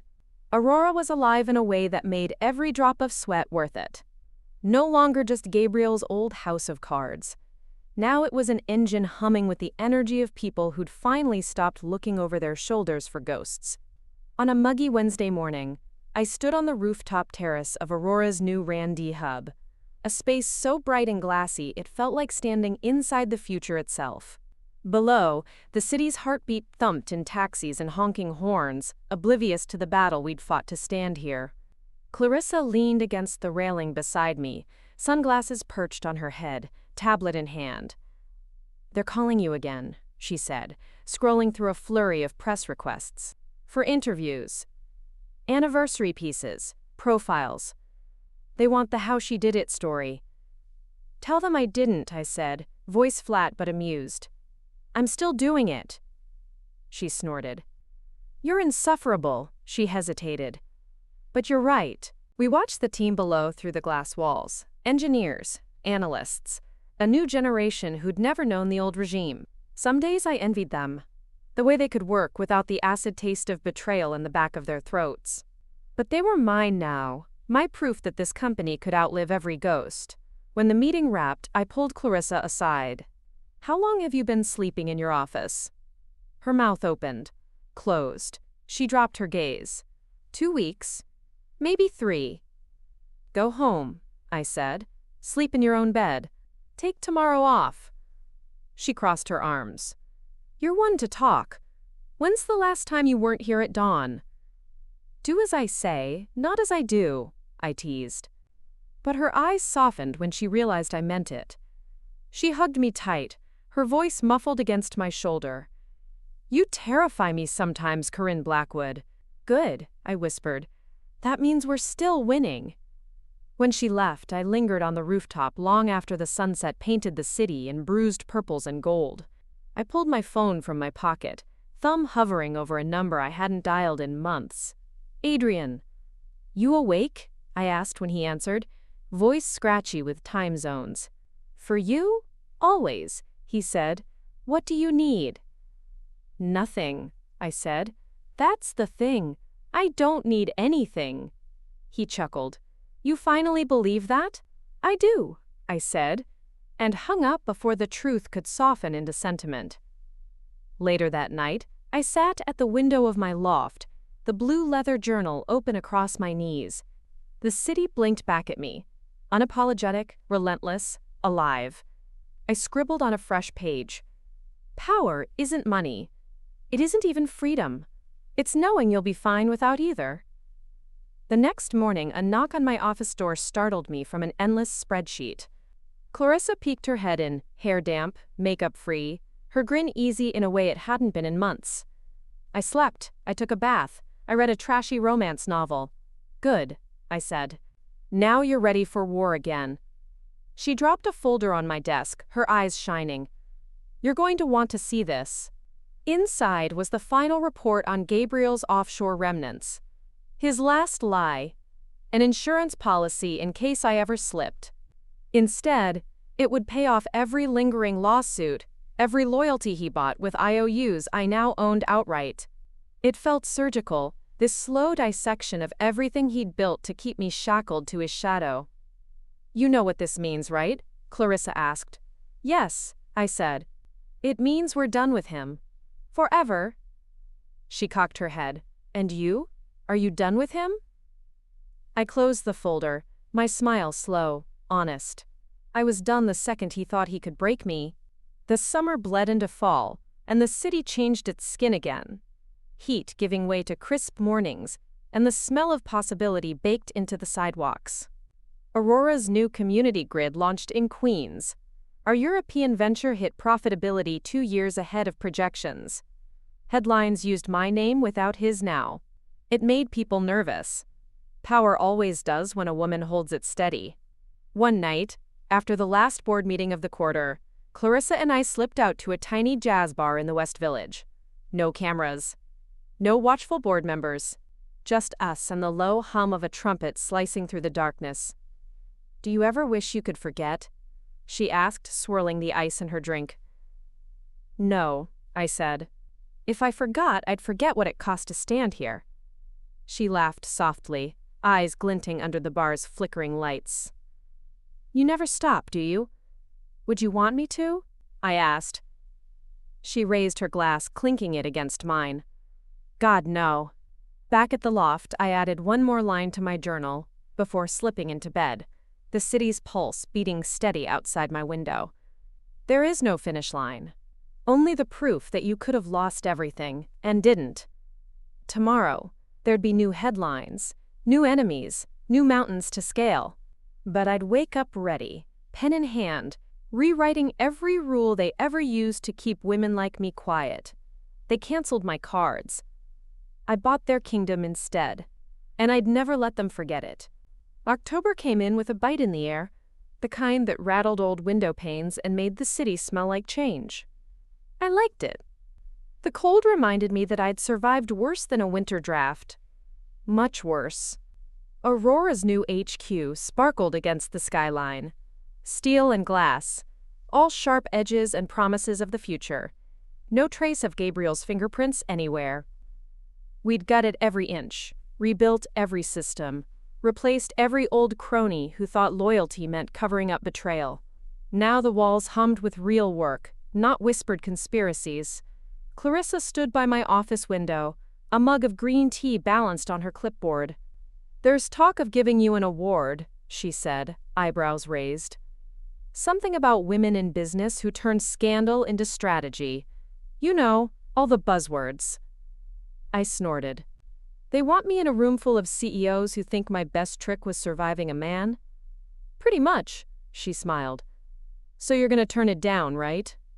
I paused. "No. I'll take it, but I'll remind them exactly what they're applauding." She laughed, a sound that never failed to make the tension in my shoulders ease for a moment. "Remind them you're not a buzzword?" Exactly. That week, we signed the final contract on the microgrid expansion in Brooklyn, a partnership Gabriel would have scoffed at. Too local, too community-focused, too honest. He never saw the power in playing the long game. I did. I walked the new site with Clarissa one gray afternoon, our boots crunching over gravel and fresh concrete. Kids darted between the newly installed panels, their mothers watching from stoops that hadn't seen city investment in decades. An older woman in a bright red coat stopped me as I passed. "Are you the lady who bought that big company? The one the news talks about?" I smiled. "Depends on the day." She laughed, deep and real. "Well, thank you. The lights don't go out as much now. That means something here."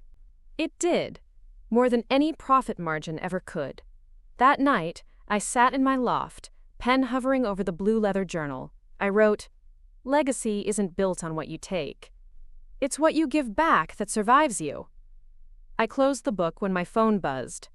Adrian, time-zoned into the middle of his night. "It's done," he said without preamble. "The last dummy trust. His last trick. The government's tied it up in court for good." "Nothing left?" "Not a penny. Not a shell company. Not a stray IOU. You took it all." A silence stretched between us. Comfortable now. Adrian and I had never needed many words. Not when our lives were so often defined by what was left unsaid. "Go to sleep, Corinne," he murmured. "You've earned it." But I didn't. Instead, I poured myself a whiskey, sat by the window, and let the city lights wash over me like an absolution I didn't need but wanted anyway. The awards gala came and went. I stood on a stage in front of the same faces who'd once whispered that I'd burn Aurora to the ground out of spite. Now they clapped, some genuinely, some out of fear. I didn't care which. I didn't thank Gabriel in my speech. I didn't mention him at all. I spoke about Clarissa. About the engineers who built tech that kept low-income blocks warm in the dead of winter.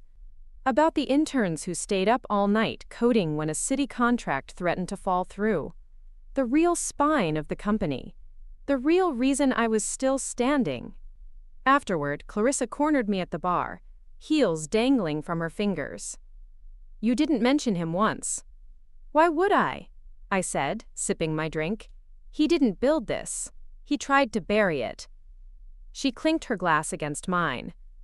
"To burying him instead."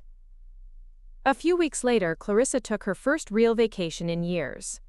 Greece, of all places. I made her promise not to check email. She made me promise not to sleep at my desk. Without her, the office was too quiet. I found myself drifting through the halls after everyone went home, lingering in the glass-walled conference room where I'd once watched Gabriel grin at shareholders while stabbing them in the back. I left the lights on, my reflection staring back at me. Older now, wiser, and finally, unafraid to admit I didn't know what came next. When Clarissa returned, sunburned, laughing, her phone full of pictures of wine-dark seas and tiny cafes, I met her at the airport myself. We drove back to the city with the windows down, hair tangled in the wind. She leaned her head back, eyes closed. "What's next, Corinne?" I glanced at her, then back at the skyline that had tried so hard to eat me alive. "We keep going, we keep building, and when they say we can't, we'll do it anyway." She grinned. Same as it ever was.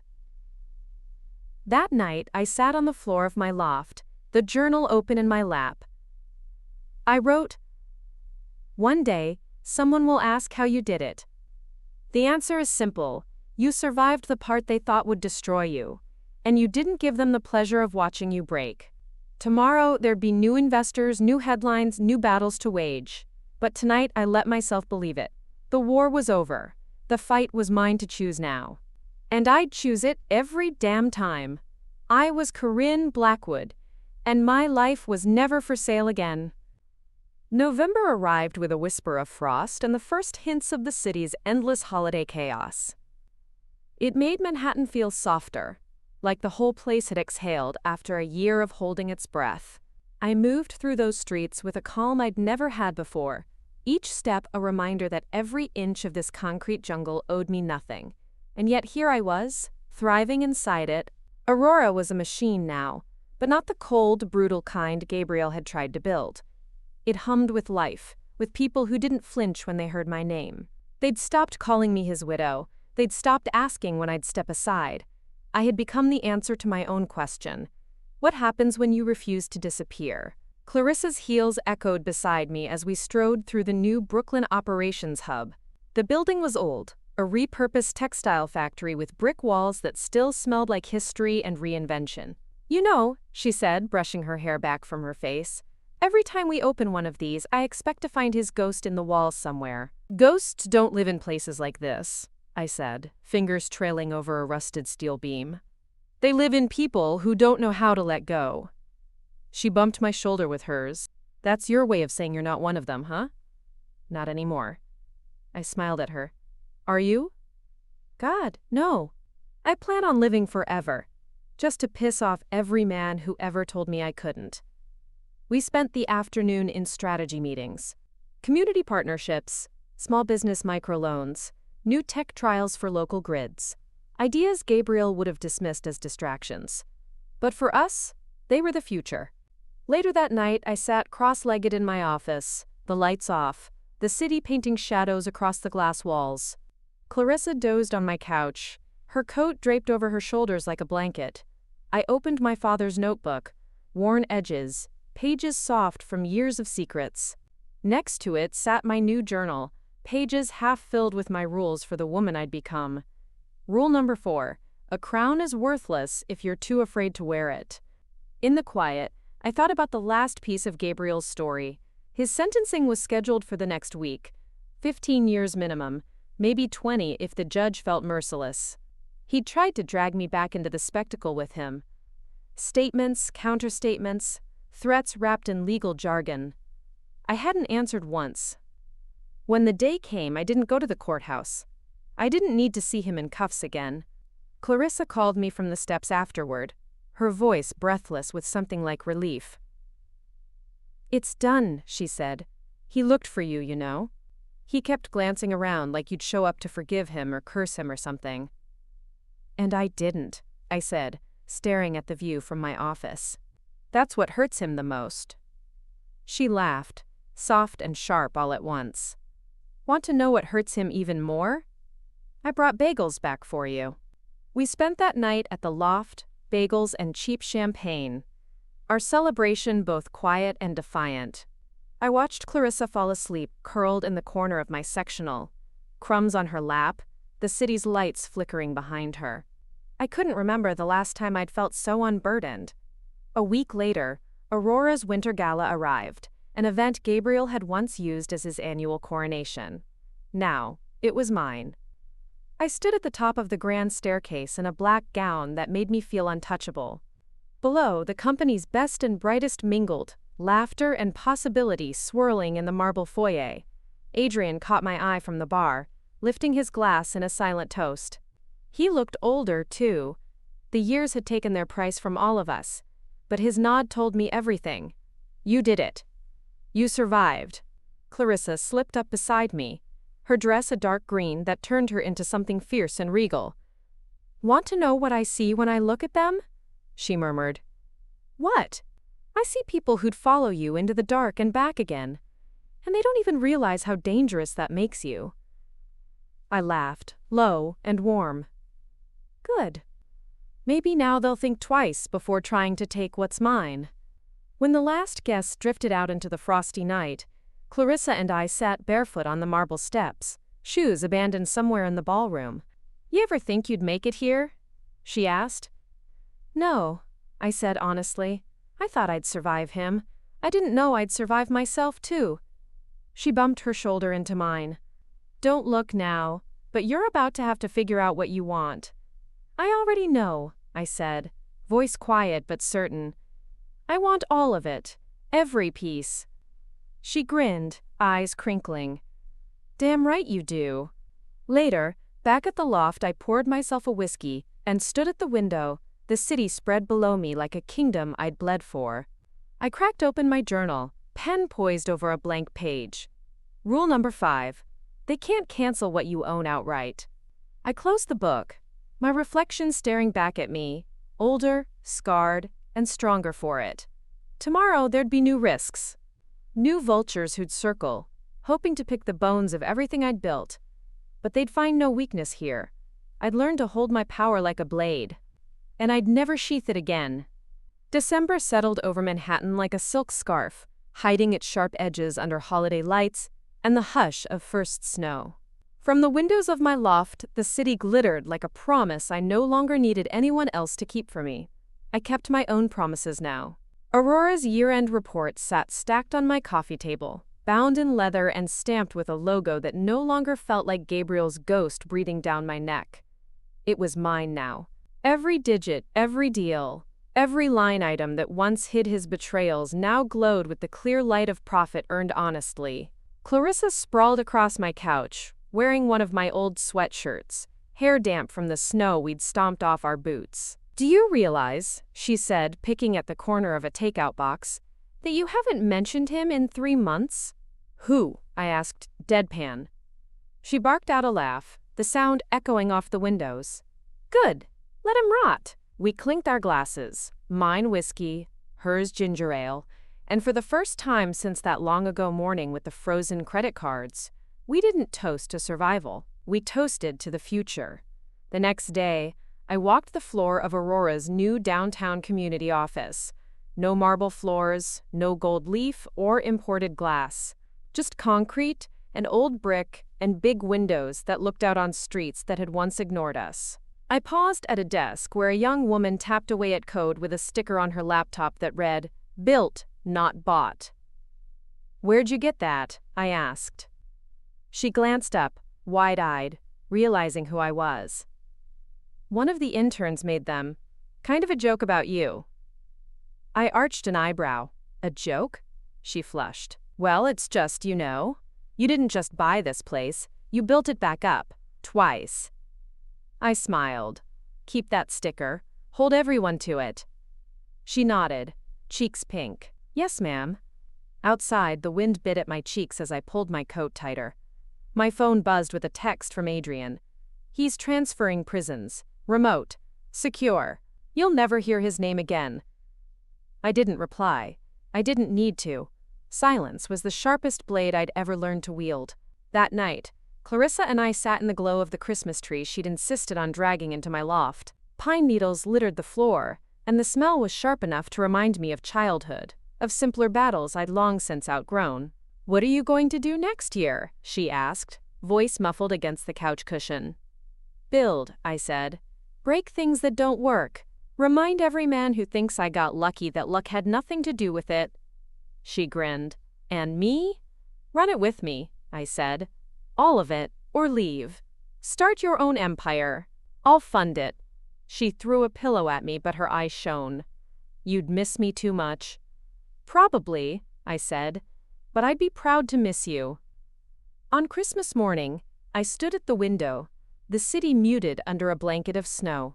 I opened my father's old ledger one last time, flipping past the pages of debts and leverage and whispered secrets.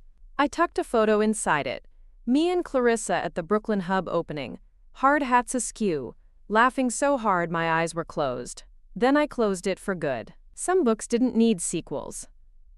I cracked open my blue leather journal, the one I'd started the night I realized survival wasn't enough. On the last page I wrote, "Rule number 7. They can't cancel what they can't own. And they'll never own me again."